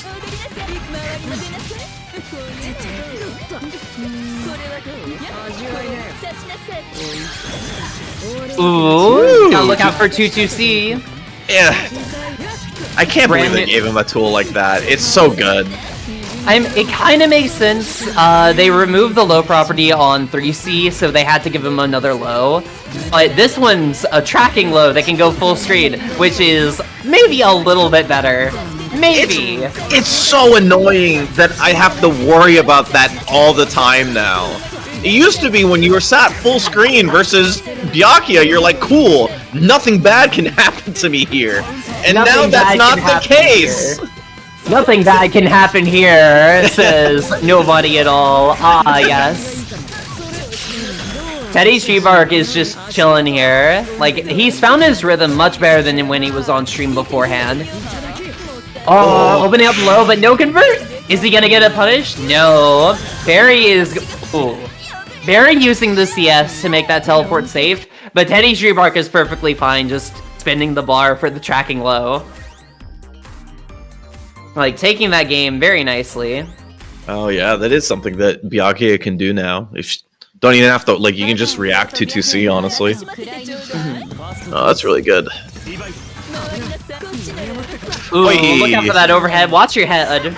Make sure your hard hat is equipped, you know? Yeah, doing that, like, round start is probably very unexpected, so I like it quite a bit. Oh Good break. no! This Yeah. is nasty. Oh, terrible situation for Bloodberry to be in here. No bar, no resource, half health. Byakuya with chain shift, getting a lot of damage. Oh, not able to pick up. Barry finds their way out. Yeah, really unfortunate, because they lost cycle because of the drop as well. Gets a hit. Yeah, gets that high-low, going low there after that teleport. This might be what Barry needs, actually. Getting the high. Ooh, nasty. Nothing was actually lost. It was in Barry's control the entire time. Ooh. Alright, I know how that interaction works now. I appreciate that.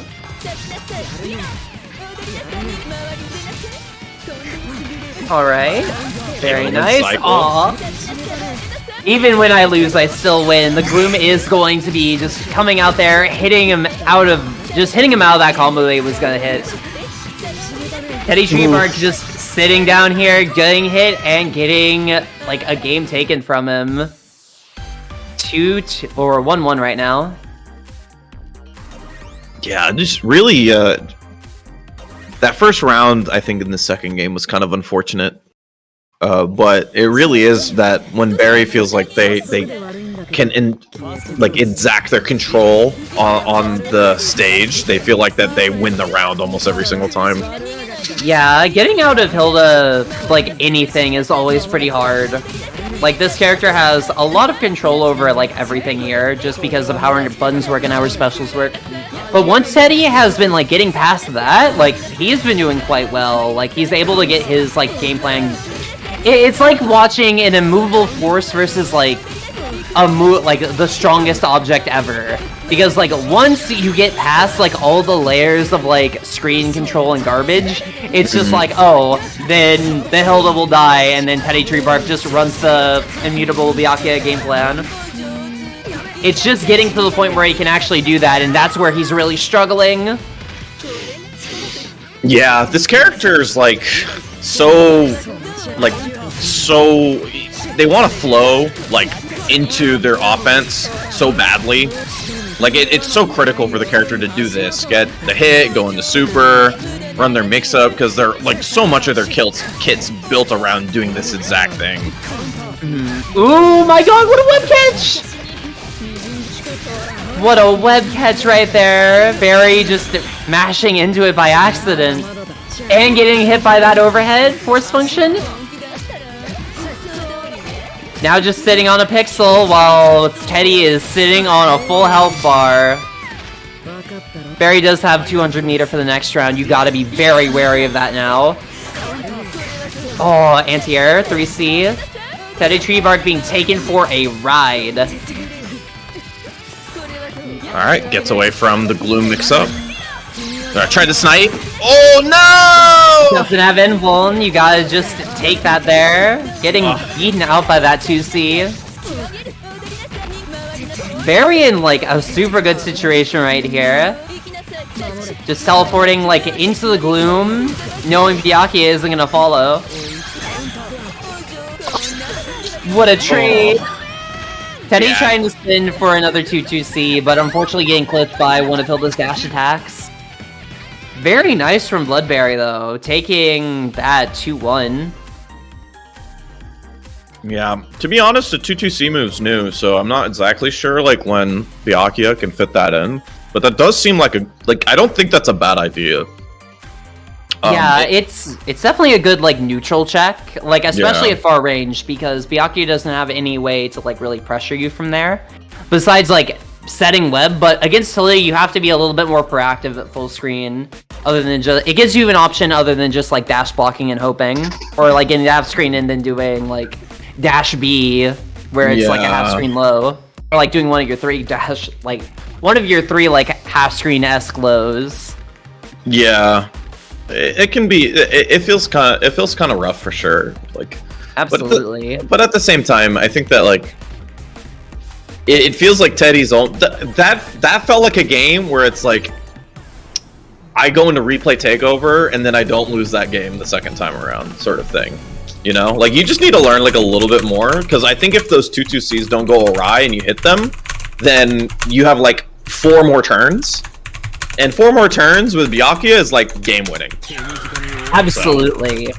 Speaking of more turns, Alessa's back on screen, and so is Chino. Back from the very beginning of the bracket. He's made it into top 8. This match is gonna be fun, I think. It's another, like, Merkava for Alessa to try to get through. Ooh, really good start, though.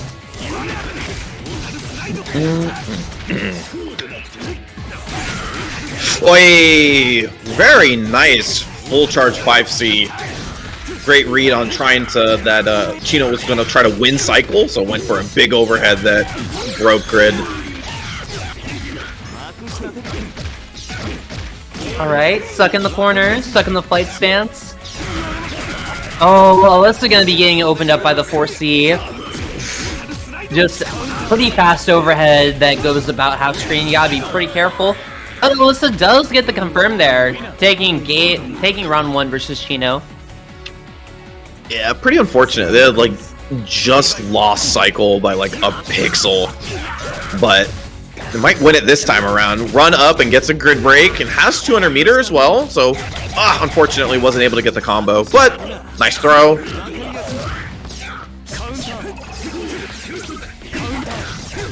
Oof, yep. CS4B. Tail all his time. Gonna use worms. Good tag. Nice throw. Yeah, nice throw tag. Oh, I wanted to say that Chino beat Overcrack this time to get into top 8, so good shit, Chino. Oh, that's really good. Alright. Both at 1 round apiece. Alright, frame trapping with that DP. That's quite a rough situation for Alyssa to get put into pretty early on. EX worms are out too. You gotta play like very weighted like RPS there. And the worms are out again, along with the Vorpal.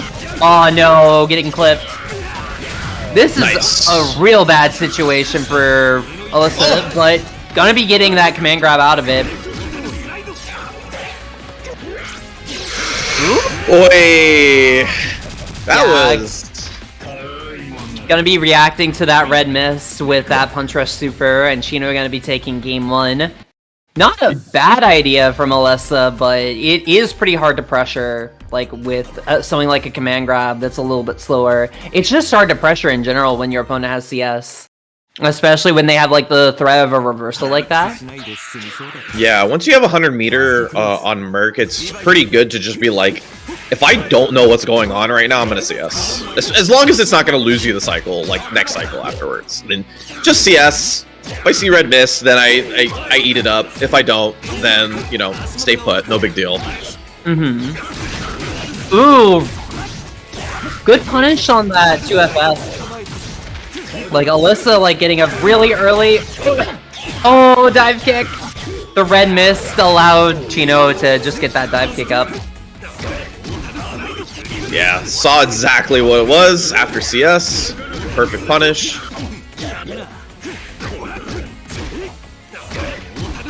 Yeah, and right now Alyssa's just trying to, like, find a way to open up Chino. Unfortunately, this is giving him access to Celestial. And a reset into the grabby hand. This is a pretty good starter from what I remember. Yeah, it's still going 4.5k plus the worms.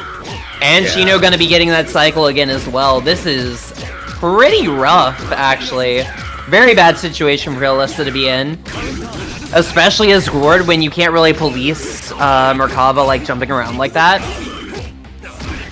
Oh wait, Back where'd to she back get... Celestial. Yeah. Alright, can... Oh, no! Bad drops. If you take a throw, does it have that thing where the person teching the throw is at frame advantage? Yes, the person who techs throw in this game is at advantage. Okay, yeah, that's what it seemed like, but I wasn't sure. Right. Yep. I guess it would have to be like that because of gold throw existing. Yeah. And since throw has grid ramifications, it's really important for people like for that to be a reward for you for just like down backing, because otherwise it would be really scary for people, or it'd be really easy for people to just like run up throw and then still take turn. Yeah, you wouldn't be out of it. You wouldn't be out of like any mix. It would just be like, oh, I attacked the throw. By the way, it still keeps going. Oh, what a grid break. Great reaction to that shield.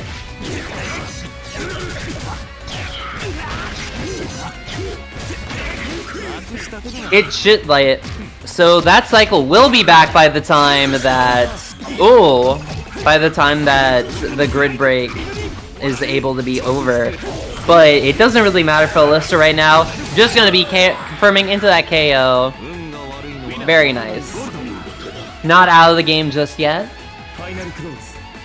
Yeah, meter's pretty even, all things considered, so definitely, like, I think this first cycle is kind of a huge deal right now. Oh! Still pretty even right now. Right now, Alyssa's just trying to find her way in, and she's got it. Yeah, finds the hit, but unfortunately gives up cycle, so it's gonna have to be respectful of the situation. CS immediately on wake up, and then gets the hit afterwards. Alright, back in the worms once again.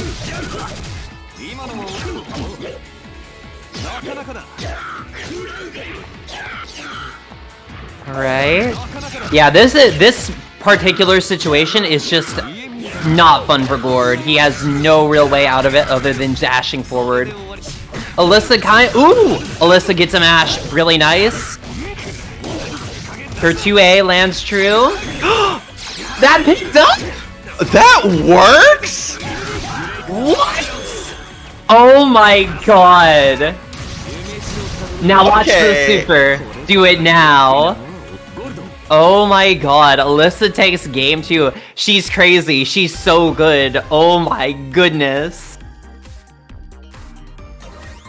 That was awesome. That was...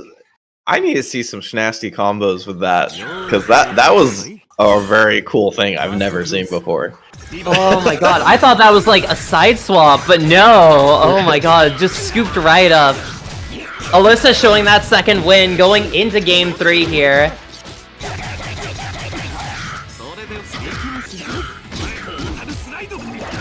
Oh, just gives up cycle. That was a hotly contested one. Yeah, like barely like half a block between the two. Ooh, multiple counter hits. Alyssa on a little bit of the back foot right now, but forcing Chino to spin that CS there and going to be guaranteeing it for herself in this one. Just get the bar, catches the match. That is so dirty. It's one of the Gordo secrets. Oh, man. Matching one of your invincible reversals when you're slightly minus. Ooh, good match from Chino. Oh! Assault's right over.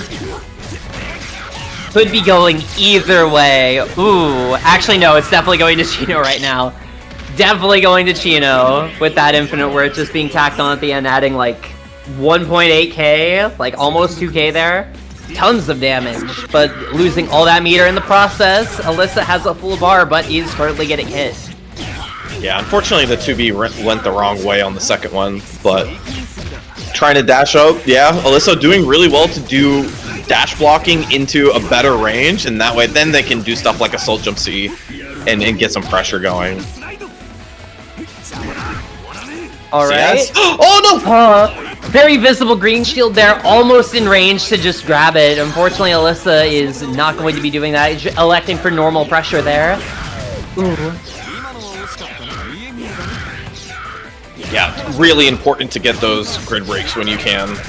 Absolutely, and that was like almost a textbook example of like how to set that up. That was so good. Definitely something for next time. But for now, we're focused on the here and now. How do both players have this much grid? What is going on? Oh god. Oh, gets the hit though. Oh, not being able to confirm into the super? What? That was... So, unfortunately for Alyssa, they dropped the combo to lose. But I did want to say that, like, for Chino, that was like a real... This is one of the things I always love about players who, like, keep grid in mind, is like, they knew they were going to lose cycle, so they're like, screw it, CS. And just get the cycle and get the meter, and that means that like the combo is super easy, right? It's just like whatever into IW and I win the game. So it's one of like the tidbits you get to. It's sort of like the mid to higher level of uni is knowing that I've lost cycle, so I'm just gonna take as much blocks as possible from this situation and convert it into meter, and that will give me the best opportunity to like play offense in the next round. Absolutely. It's something that you see a lot at high level as well, where you see people about to kill with a combo and then they have CS and they have like a lot of like blocks that they could turn into bar. So they'll CS and then they'll go with like a super cancel or just something that will put them in a cinematic, and if you're able to have that happen, you just get all of that grid like just ticking in like as they're stuck in the cinematic. And it's a very like nice thing to be able to do. A very good sign of awareness. Yeah. I will say for Alyssa, you're like so good. I think like the only thing that needs to happen is like maybe slight awareness of the situation at hand. Because I feel like a couple of the times where it's like you've dropped games to literally just not IWing or not recognizing like cycles almost up. So it's like little things like that. It's don't get me wrong, it's really hard. This is the only game where it constantly asks you to look at like health bars or at bars. Every other game, like you can just like kind of feel how much meter everybody has and how much health people have because you play the game, but like you're constantly looking at the middle of the screen. So Absolutely. It's just like you get a little better at that, you win more games, honestly. Like that's really it. But don't get it twisted, for a bad matchup, Alyssa was playing very good. Oh yeah, super good. Like they're. Yep. I want to reiterate. Like I started that sentence with "You're awesome." Like you're really good. It's just the little things can go a very far way here. But getting into this next match, we have another Gord player on the screen. Zapoke is back again. Currently fighting Bloodberry. This matchup for Gord isn't as like polarizing as Merkava's is. It's just about maneuvering your way in, but once Gord gets in, oh boy, he has a field day. Like Gord has so many like tricks and traps and is able to convert off of so many things. Like it gives Hilda a real headache whenever she's not at full screen. That was funny though. That was very funny. That's a good interaction to keep in mind because Gordo's will very often go be Grim Reaper into EX Mortal Slide for round start. Yeah, definitely like knowing like how the round start like matchups just kind of work here is super important for fighting Hilda just in general. Roomba is gonna be out though. Oh my what? Oh, beat EX Grim Reaper? That's crazy. I never would have expected that. No, me neither. It was such a good idea though. Like mashing CS once you see Roomba down and then just trying to blow through the mix-up with EX Grim Reaper. Like that's the right idea, I think, until you just learn one time that there's not enough invincibility to do that. Wait, it isn't that active. Oh no, I miscalculated. Yeah. Oh. You do that at least once. Yeah, you learn that, right? Everybody gets one. Everybody gets one. Ooh, standing up inside of the gloom. That's kind of rough for Zapoke here. Oh, getting hit by the Charge 5C as well. This is a little bit bad. Oh, getting caught by the pen. Be careful of falling objects. I see. Barry is taking full advantage of the fact that it's just a falling instruction zone, you know? As a serial downbacker, I also hate charge falling pin. It is the bane of my existence. That was a really rough shield there. Yeah. I'm not sure what was happening, but jumping into 2CC, not great. Very bad situation to be in here. Already losing like 60% of your health bar to like Barry's round start in the first 20 seconds. Whoop. Yep. Have to worry about that CS though. Oh, plus frames? Oh no! Don't do that! Oh god! Yep, it begins. World famous 2C is a low, 2 hits. Low and an anti-air, getting a huge mileage for Zapoke here, like fighting back in this round. Oh my god! It's the X! Oh man. Oh my god. I love that that's an interaction you can count on. That's so sick. That's amazing. Barry seems to be a very big fan of going for EX fight on Wake Up, or on round start, I guess. Oh yeah. No, not another pen! Like, they're doing it versus Gordo, like, as if, like, they know for sure. Like, they've done that before, or maybe, like, did that previously in other games, and they know that how that interaction works. I actually think that probably there's a reason for that. Barry is from the same region as known gourd player Eggplant Menace. So, and they fought for a pretty long time, so they probably know the matchup quite well. Yeah, that's definitely one of those things you just learn by playing. That's why it's a this is a grinders game for sure. You learn these interactions by playing against people. Jesus Christ, when did you charge all those pins? While we were talking. While we were talking. Yeah. Oh no, reset! Oh, really, really nasty reset there from Bloodberry. Going to be taking it 2-0 over Sapoke. Good stuff. A lot of control from Barry. Definitely, you can feel the confidence in the matchup by knowing some of those little interactions that I didn't even know until right now. So very cool. That was a really fun match. That was just like there was joy on my face the entire time those round starts happened. Yeah, I like when I say that this is a grinders game. I think that that round start illustrates my point perfectly. You can't think of something like that, I think, until you play against it. And once you play against it, then you can go back and test it. But what's great is that Uni 2, you can replay takeover that shit. And then you can learn everything you can do to beat it, which is freaking wonderful because it's like playing 100 games in like 5 seconds. You're so correct. It's so good. But if we really want to talk about a Labbers matchup, oh my god, the Merkava mirror has the potential for so much silliness. So many like different little weird interactions. Merkava having a flight stance and all the worms and having like just so many things about him like that are just unique.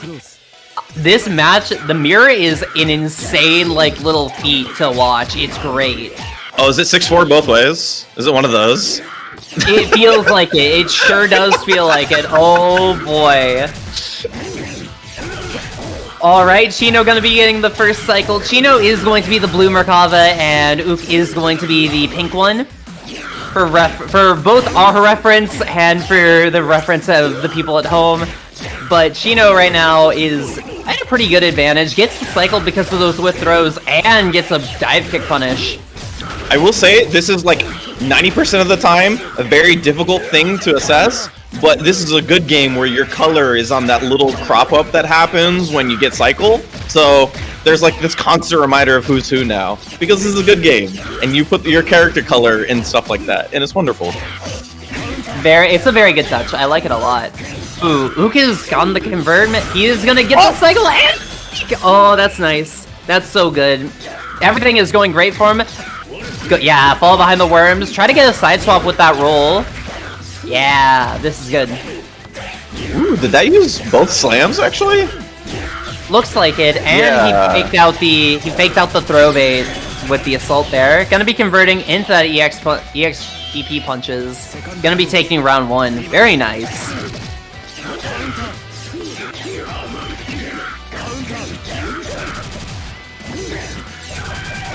Chino is getting... It seems to be that Chino likes to get the early advantage in a lot of the rounds that he's been playing. Ooh, just blast off with the veil off. Yeah, it was like just right before cycle. Yeah, very good awareness there. Just trying to take it. The steer ender is like so good for Merkava. It's insane. Like being able to back it up with worms is like it's just a free get in. Oh. Ooh, yeah. Look at all that bar. Oh my god! I just got 160! Yep, just finance like the next super and a half anytime you get Celestial. It's great. The meter economy is thriving. Oh man. The meter in this game now is nuts. The Kamone stimulus with the grid just flows through every character now. The Kamone stimmy is like feeding me and my like fireball addiction. It's feeding my plus frame addiction. So true. Gonna be going with that throw here. Ooh, good attacks from Chino. Unfortunately, gonna be getting anti-aired, and Huga's gonna take game 1. Very nice. Scary. because they didn't have enough health to eat to take the throw. So like if that didn't go right, they lost. Yeah, that was just a bad situation. But the risk paid off. Yeah. First big hit goes to Chino before they get the super. So okay, run up to FM. Oh my god. His new move is so funny, man. It's great. He has more flippy moves. That's so sick. It's a very practical way for him to get into flight as well. Like, the animation I think is hilarious, but like it's so practical, which is like the big thing that everybody loves about it. Oh, what an assault going over for that throw. Oh, the double fake out! The double fake out. Oh. Ook not gonna be confirming, not gonna be like spinning that CS there, just waiting for like a more guaranteed thing. Gonna get dive kicked by Cheeto for the patience though. Yeah, there you go. Chino trying to punish Ook here for not killing. Oh, Yeah. That's it! Oh no! No!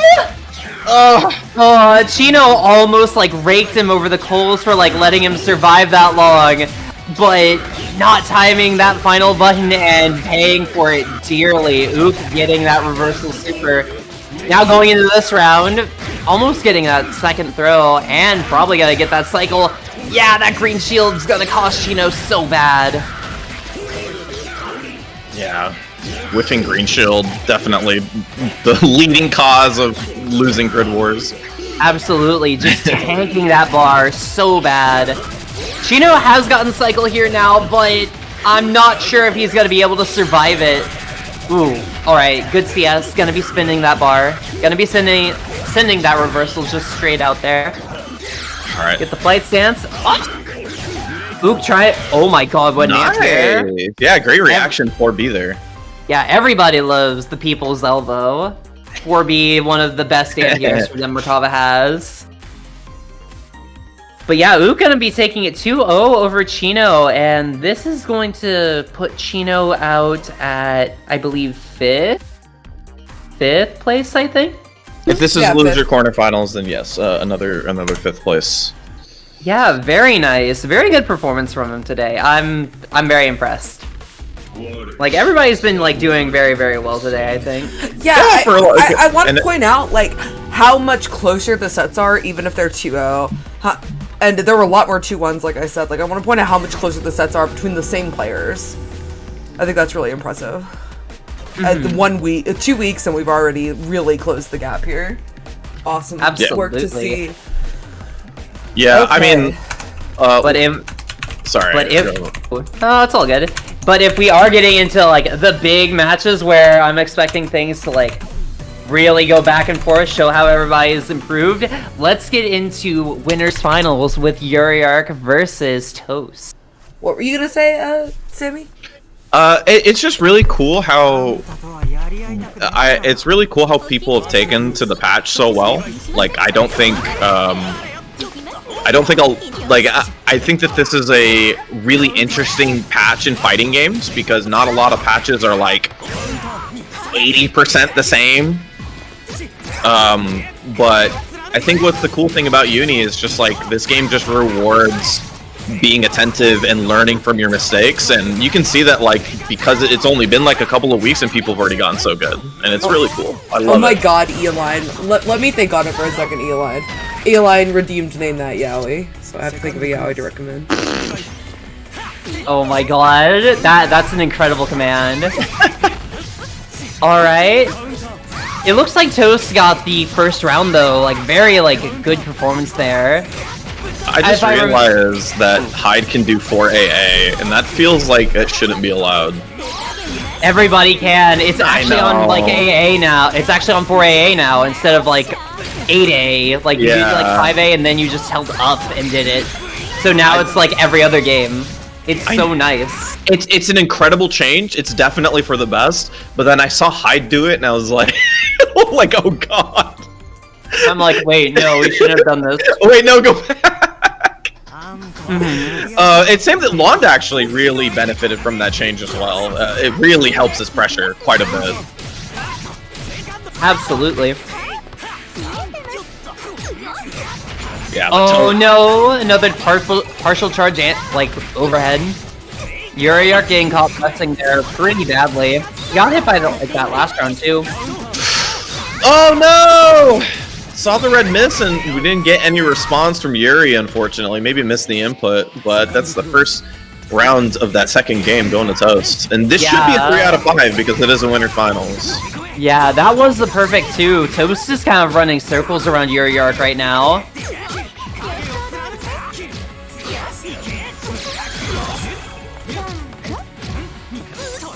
Alright. Boy, big grid break. Yeah. Hide in the corner, off the throw, gets a full combo. Uriark is kind of just getting stuck here, getting jailed forever, stuck under this block pressure. Oh my god. Oh my god. High pressure in the corner, help.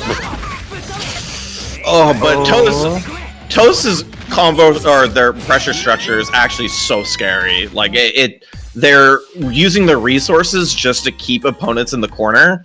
And that's really smart because, I mean, Hyde does so much damage in the corner, they don't necessarily need meter to extend the amount of damage that they do. Absolutely. Like, for a Shoto, Hyde is pretty monstrous when he gets you to the wall. Just having a throw that wall bounces into a combo throw, his chip damage is, like, far more apparent there whenever he gets resources. You can't really run away. Like, you're just stuck there holding lows and overheads and like partial charges the entire time. What a good roll from Uriark though, getting out of the corner and actually getting able to start his offense. UCS saw no red miss and jump forward. Like, Toast, you're crazy. Toast is awesome. Oh my god. Get some plus frames right here. Uriark just trying to stagger right now. Unfortunately, not really getting anything of note. There we go. Finds his opening. Yeah. Pretty low damage, but Kaguya's damage like ceiling isn't the highest. Yeah. But Uriark is hitting a little bit closer to the floor. Alright. Yeah, converting there off of that B-Rekka. Yeah, pretty tough. Toast is one round away from having that 3-0 winners finals. Almost up there, sitting comfy in grands. Oh, really, really rough for Uriark here. The pressure's mounting. It's super bad. Yeah, gonna spend on the super right there. Catches the roll that time. Well done. Chase down afterwards. Has CS. Nice shield on the overhead as well. Had to make him spend CS for it. But gets opened up right afterwards, unfortunately. And that's a real big 3-0 for Toast and putting them into grand finals. Yeah, absolutely brutal, like, decimation by Toast. Like, that was like, at least 2 to 3 perfects on Uriark over there. Like, a very swift 3-0. Yeah, I love Toast's structure of their, character, right? It's like, I'm going to do the corner carry combo, take him to the corner, and then my mix-up becomes much scarier because Hyde gets combos off throws. Combo off throw usually means I'm going to win CS. If I win CS and I probably have like 100 meter after these situations, I get like 2 to 3 extra turns against the opponent to run mix-ups. And it could be very scary. So, I mean, the structure is like literally perfect. So, good stuff. Yeah, no, excellent work. Excellent work. Alright, looks like Bloodberry versus Ook is going to be our next match.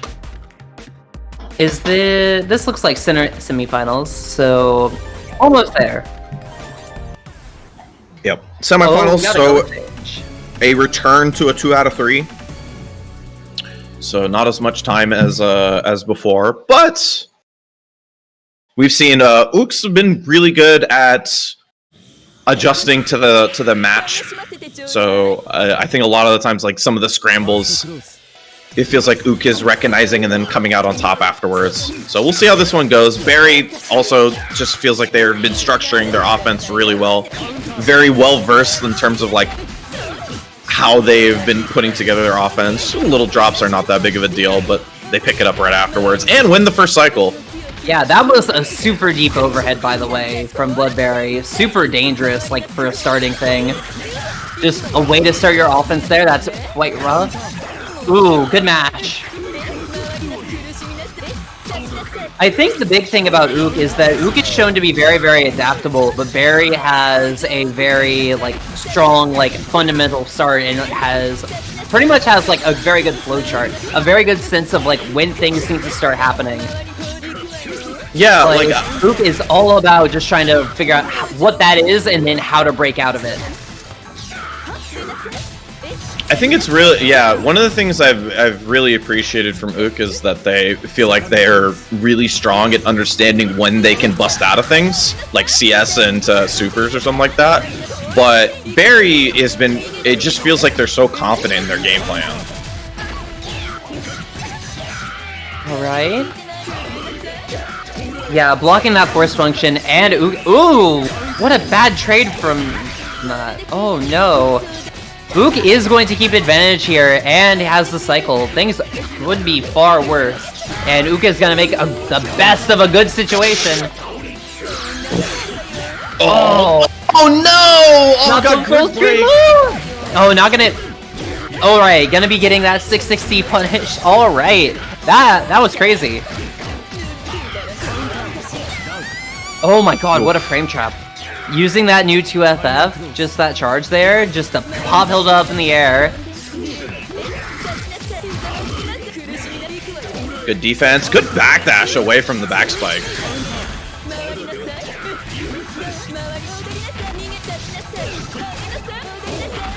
Alright, Barry wins cycle. Let's see how they want to spend it. Gloom first. Oh, goes overhead that time. Wasn't able to get away from all of the arrows from the Gloom. And that's going to be first game goes to Barry. Yeah, very rough. Like, Hilda is a character that just puts you in a lot of, like, messed up 50-50s, but Ook is shielding a little bit too early. It's hard to, like, judge that on the spot, I think. Definitely something you have to, like, be very worried about. The Hilda player just is ready to dispense, like, as many 50-50s as they feel they need to. But Ook is going to be getting the first cycle here, and going to be getting in with that smart spear ender. I love it. No nonsense. Just like, alright, just full screen, I'm in, CS, let's run mix-ups. Absolutely. Speaking of a mix-up, what a throw there, grabbing that grid cycle there. Very nice. Oh my god, and anti-air! He even gets to keep that bar for next round. This is super nice. Really good round for Ook. Oh, were they too far for throw? I'm pretty sure I saw Hilda's throw whip animation.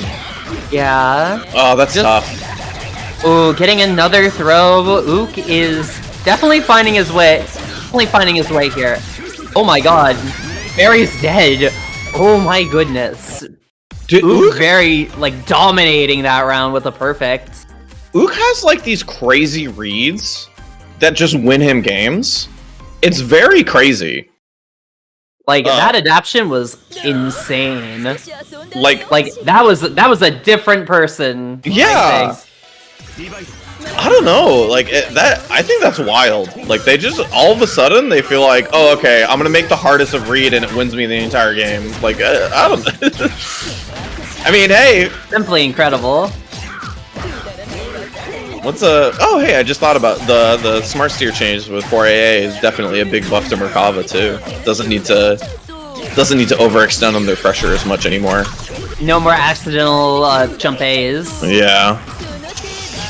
Ooh, good shield on the worms, getting the cycle. Unfortunately, Barry is going to be opened up by the dash B. Oh, unfortunate. Right over the round start 2B. That is a classic for Hilda, so that was just a great read from Ook there. Speaking of another classic, let's talk about that wake-up dive kick. Getting into this perfect situation here. Roomba is going to be out. Ook is getting cycle, but that's going to get baited. Oh no, no full punish.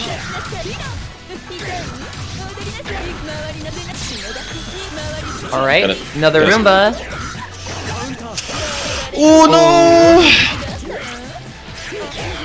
Really good press there. Very nice. Ook is just gonna push Barry back into the corner again. Oh my god, these force functions. Oh my god. EX Grabby Hand, it was a little bit too early for the cycle. Unfortunately, not going to be able to get a CS convert off of it. But Ook is going to be taking this round, and with it, the game. 2-1. Those are very fast 2-1. Like, a very fast 3-game set, because they kind of just, like, no-nonsense ran mix on each other. That was kind of nuts. Like, especially after game 1, like, Ook, I think, locked in, like, gamer leaned in, alright, it's time to go. I can't let, like, the Hilda, like, do anything here. EX Grabby Hand? What's wrong with that? What do you think that is? Grabby Hand. Yeah! It's been good. when he sticks his hands out and he goes, "Come here, little buddy." Like, he reaches out for, like, his little, like, cookies and drink, you know? Yeah. I'm reaching out for the fridge. Grabby Hand.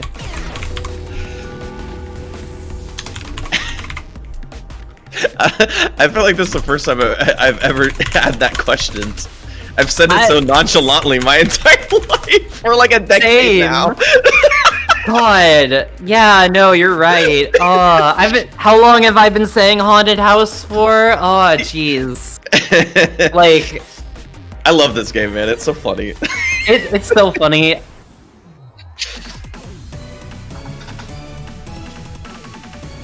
Oh. Me. Back to the wag. Old me. The white woman install. God. I mean, I'm not gonna complain about switching to Wagner because I think this character is very good. This character is really good this version. Like, she was already insanely good last version, and now she's just that but better. Oh, Uriark has so much, like, so much more to work with now. Oh god, you just... Dude, that gave him the entire thing! I know. Oh my god! Uriark just got 200 meter from that one Celestial. Dive kicking in. Like, what's one worm gonna do? Like, Ook has cycle here, but like... Oh, goodness. Oh, what? Melty Blood. What? Melty Blood. That Sandori mix-up. Oh my god. Oh my god. Oh my goodness. Why am I dealing with double dash left rights? It's Uni, please leave me alone. Like, Merkava is like not beating the mosquito buzzing around your head allegations. Oh, empty low. That should be it. Absolutely. Just confirming that infinite worth right here. You're like... Ook just funded, like, that entire bar twice! You're got 2 Celestials that round! Oh my goodness. You think about how, like, you know, the previous game we came from and how that Uriark just spent like 300 meter and sat on most of it the entire time. That's kind of nuts. This game is wild. Uriark, it looks like Uriark is going for a lot of B-drill right now. Very much setting at the school of Bardock from Dragon Ball FighterZ. But it's working out because Uriark has had so much bar, he's been able to whiff cancel it into dive kick, into EX dive kick. And it's been working out quite well for him, except for this except for here now. Ook has been able to lock him into the corner and is just going to take that round from him.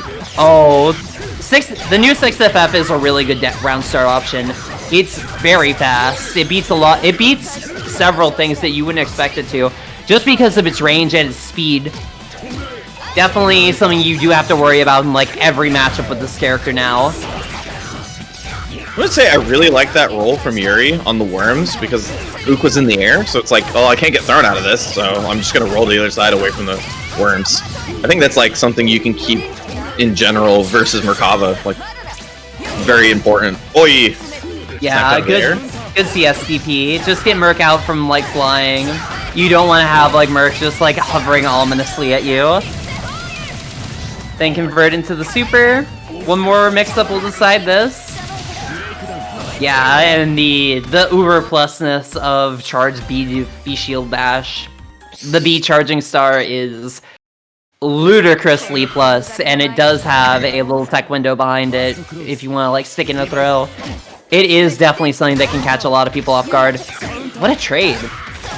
Oh my god, Uriark non-stop pressing here. Really, I feel like Uriark's dash Bs are like better than I've seen other people's have them. I don't know, they just hit more than I feel like other people do. It's really impressive. Wagner Dash B is a pretty good move. Like, you see it, you don't see it hit a lot, but you see it usually, like, you usually see people block it. Yeah. But it's definitely something that is, they do not mind it being blocked, you know? And it's definitely good. Oh my god, what an answer. I think, you know what, I think I've come to the ultimate conclusion. Wagner has just been turned into a Dragon Ball FighterZ character. That's just changed the future from Trunks. And then Uriark's been using B-Drill, which is just the Lariat from Bardock. This is a Dragon Ball FighterZ character now. I've cracked the code. the worst part is I think Dash FF is so cool. It is cool. No, you're right. It is cool. Like, I agree. Like, how am I gonna get mad? I was like, oh, this tool is so good for her, but I want her to have it also. But like, it's so cool. Become +9 with that EX22. Get that double buff. Uriark taking that that second game like so fast. Yeah, this is the first to 3. This is last set we had was losers finals. I should have mentioned. Sorry, we're returned to a first to 3 format. Yeah, we are in losers finals right now. The winner of this goes back to fight Toast, and Uriark is fiending for that rematch. It looks like. Oh, it's just an error. Yeah. Oh, A timeout. Are they playing or? I don't actually know. Oh, I don't know if like we are currently buffering. So yeah, I think I think dash force function's like a scary thing that they gave her. God. Neither of the players are typing, so I'm inclined to think they're playing. Okay, well that's unfortunate, but you know. It's more unfortunate that it happens towards like the end of the tournament when we're getting like, you know, really excited for everything. But the fact that it only happened once is pretty darn good, so, you know. The Sheeny Zack in a game where the Sheeny Zack was not involved in goes hard. you're so correct. But like Sheeny Zack is finding a way to like curse the ports even when he's not involved in them anymore. No, okay, so at one point, one of our players, Extreme Sonic, who graduated BlazBlue, was like, once said, "Who is Shinji Zack and why do y'all hate him so much?" So now every time I think about him, it's Shinji Zack in my head. It's not even Sheeny, that's just Shinji Zack. Shinji Zack? Oh no! Oh, that's so tragic, actually. I'm thinking so about like funny. A picture of. I'm thinking about like Sheeny Zack, but like he's in the chair. Yeah, he's in the chair. That's my first thought too. Oh man, that is actually so in the PC port. Oh my goodness.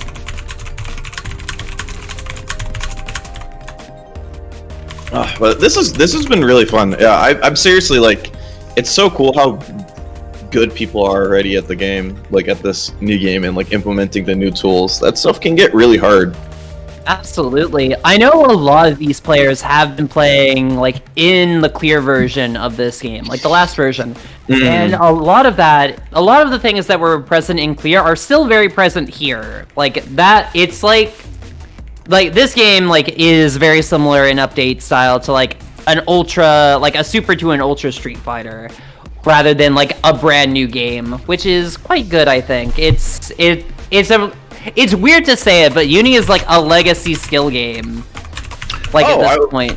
I would totally agree. Like when this first came out at Frosty, I kind of akin this to like a Dota patch if you've ever played MOBAs, where it's like absolutely things You're so are like correct. different enough that you have to learn new things, but the fundamentals are still there, right? Like, so Absolutely. so you have to learn a lot, but you're also still like building upon a good set of knowledge.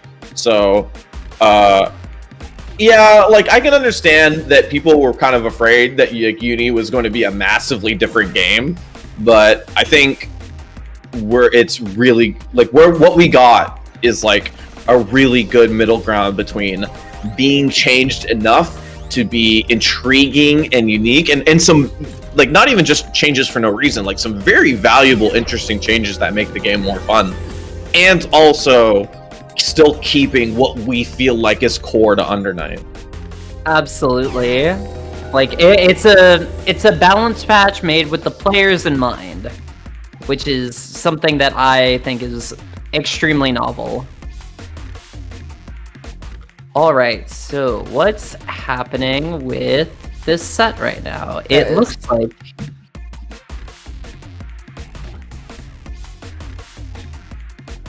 Awesome. How exciting! Uriark, like, back again, like, trying to, like, get this rematch, get this run back.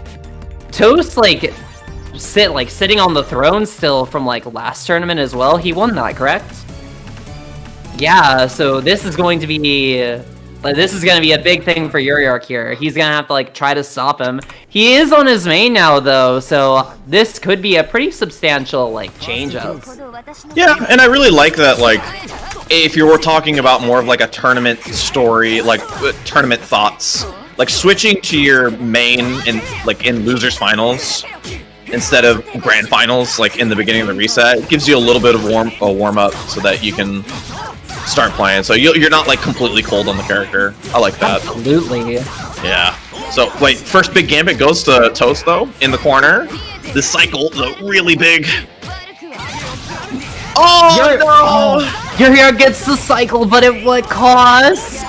That actually happens so often. Like you get hit right before or right after the cycle because you're paying attention to it so hard. Yeah, that's kind of rough, but I mean, they had the right idea in terms of playing for it first before moving forward. Absolutely. Uriark just going for that B-drill again, using that meter just to spin on that EX dive kick. Toast isn't gonna bite, just slowly pushing Uriark back into the corner. But Uriark is like chilling pretty much with that cycle, funding that super meter once again. Yeah, getting the side swap, getting his sword and stall. Really big, important thing for Wagner. Oh, but Toast is going to tech right out of there. Yeah, and good sequence from Toast. Dropped the combo, but kept it safe with a pogo into CS. Ooh. Gets another hit though, spends it immediately on IW. Situation afterwards, very close to cycle. Oh, actually just whiffed it! A little too early on that Uriark. Oh no! This is... At least he wasn't punished for it. Like, this could have been a far worse situation. Uriark taking that round. Totally. Oh my. Oh. Nice. Oh my god, how did you get 4 blocks? How did you get 6 blocks? How did you get... Wait, hold on, relax. Yeah, where did you get all these blocks from? Hold on. Uriark is chilling. He's got that Celestial in him once again.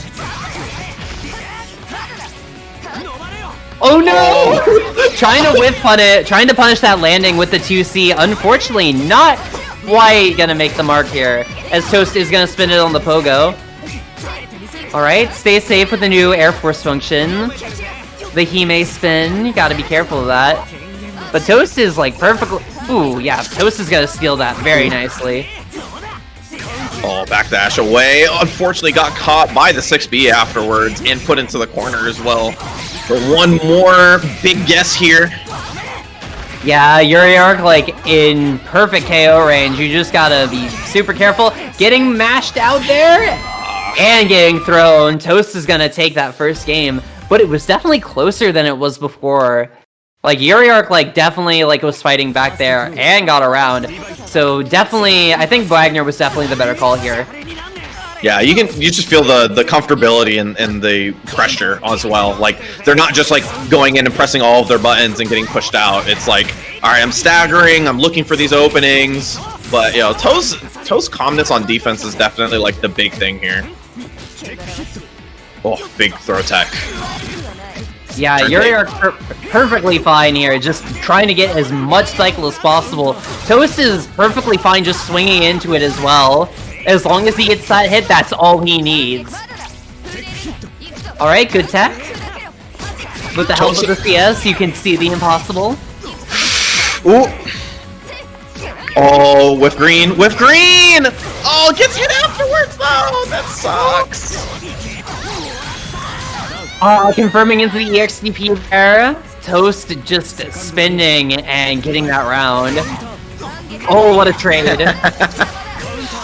Oh, guard point beloved, hear that clang. Drop the ender, but in a good position. Throws him back into the corner for a full combo.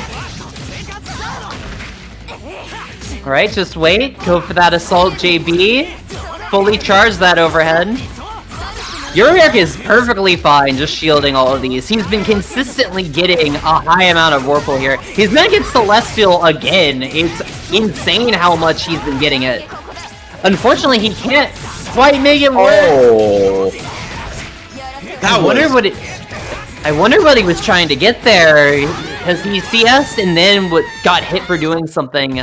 So Toast has been really good at dealing with the opponent's Vorpal cycle when they recognize that they probably want to CS and turn take. So they've been doing a lot of dash up down back actually when Yuri's had Vorpal, and it's been really good because it's kind of disarmed Yuri in a lot of situations. So I think what they expected there is probably like they saw no red miss and maybe expected like a 2A or something and wanted to just low crush it. But it kind of just worked out in general because as long as they didn't press like DP or something, I think that probably would have beat most things in that situation and they would have been able to cancel into EX Pogo anyway. So it wasn't that scary of an option, all things considered. Yeah, going into game 3, the possible penultimate game here. With the way Toast is playing. Oh, what a good shimmy. What a good shimmy. Opening up Yuriark with that 6B right after. 6B is one of Hyde's best starters. Oh my god. Yeah, like the scariest thing about him backdashing in that situation is that he stays in 6B range. So it's really hard even to just see that and feel like you can even take your turn. Yuriark has been getting really good round starters. Last Toast is going to be doing so much more damage here. 3.7. Just lock Yuriark in the corner. Just hit him with those 2As. Cycle the plus frames as well. Throw him in the pogo.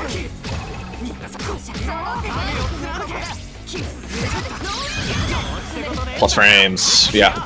Oh, trying to read maybe a green shield there, but the gold throw gets teched. 200 meter. Oh, Yeah, just opening up with the low.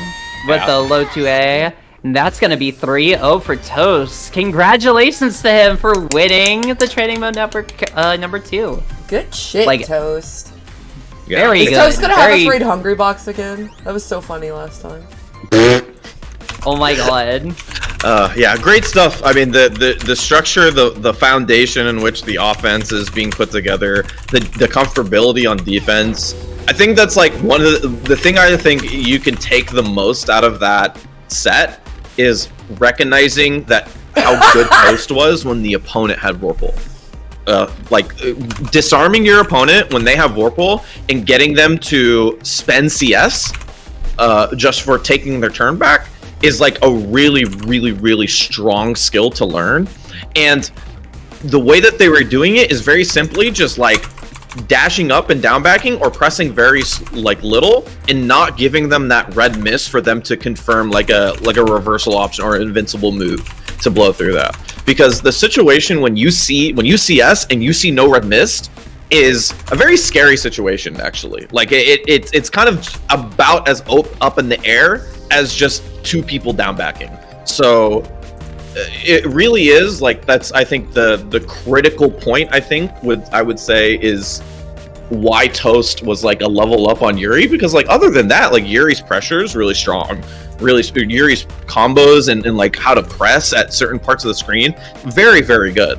It's just like I think that when you recognize that somebody like CS is like a turn-taking thing that you get, and Toast was eliminating that every single time. It can make it much harder to play. So I mean, super good stuff. I just wanted to highlight it because I think it is like such a hard skill to learn, but when you learn it and implement it, it's like it is so good.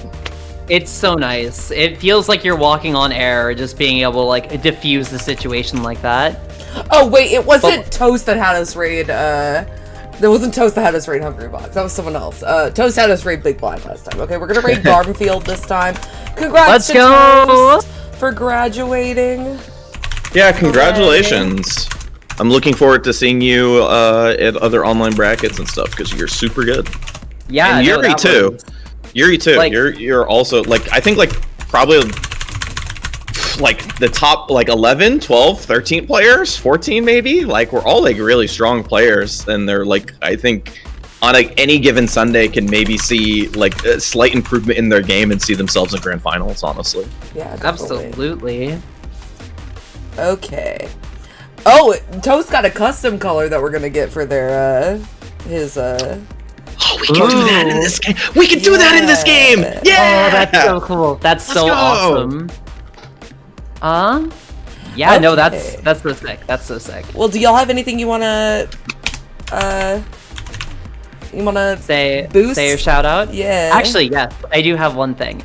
Tomorrow is, if you're looking for more uni action, tomorrow is going to be Quick Draw Brawl, the DFW, one of the big Texas locals. I'm gonna be there. I'm gonna be commentating and playing.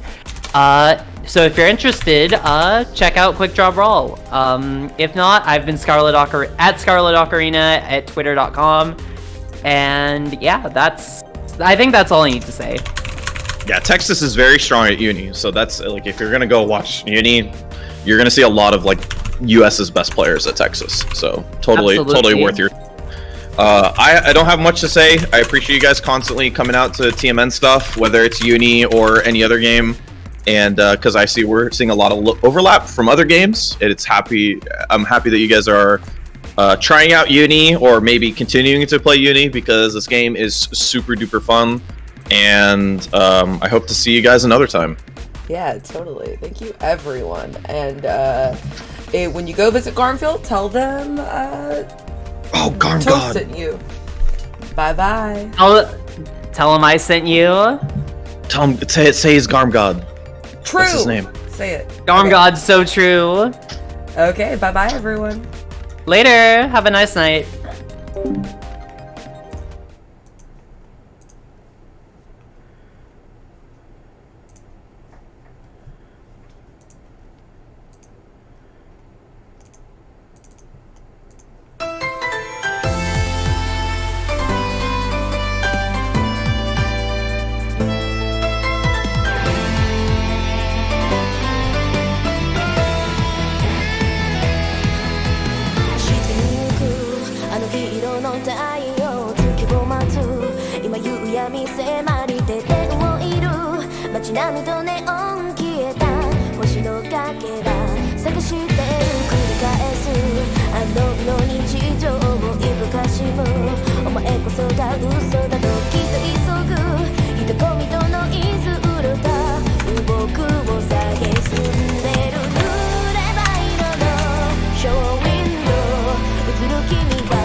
ジョン消えた星の魂数えてる繰り返すあの日常を信じ込むお前たちがリアルと生き急ぐ営みはリスク見据え動くを羨んでるさ黒色のオペラキャラテン名の主役者誰山向かうせい再現合合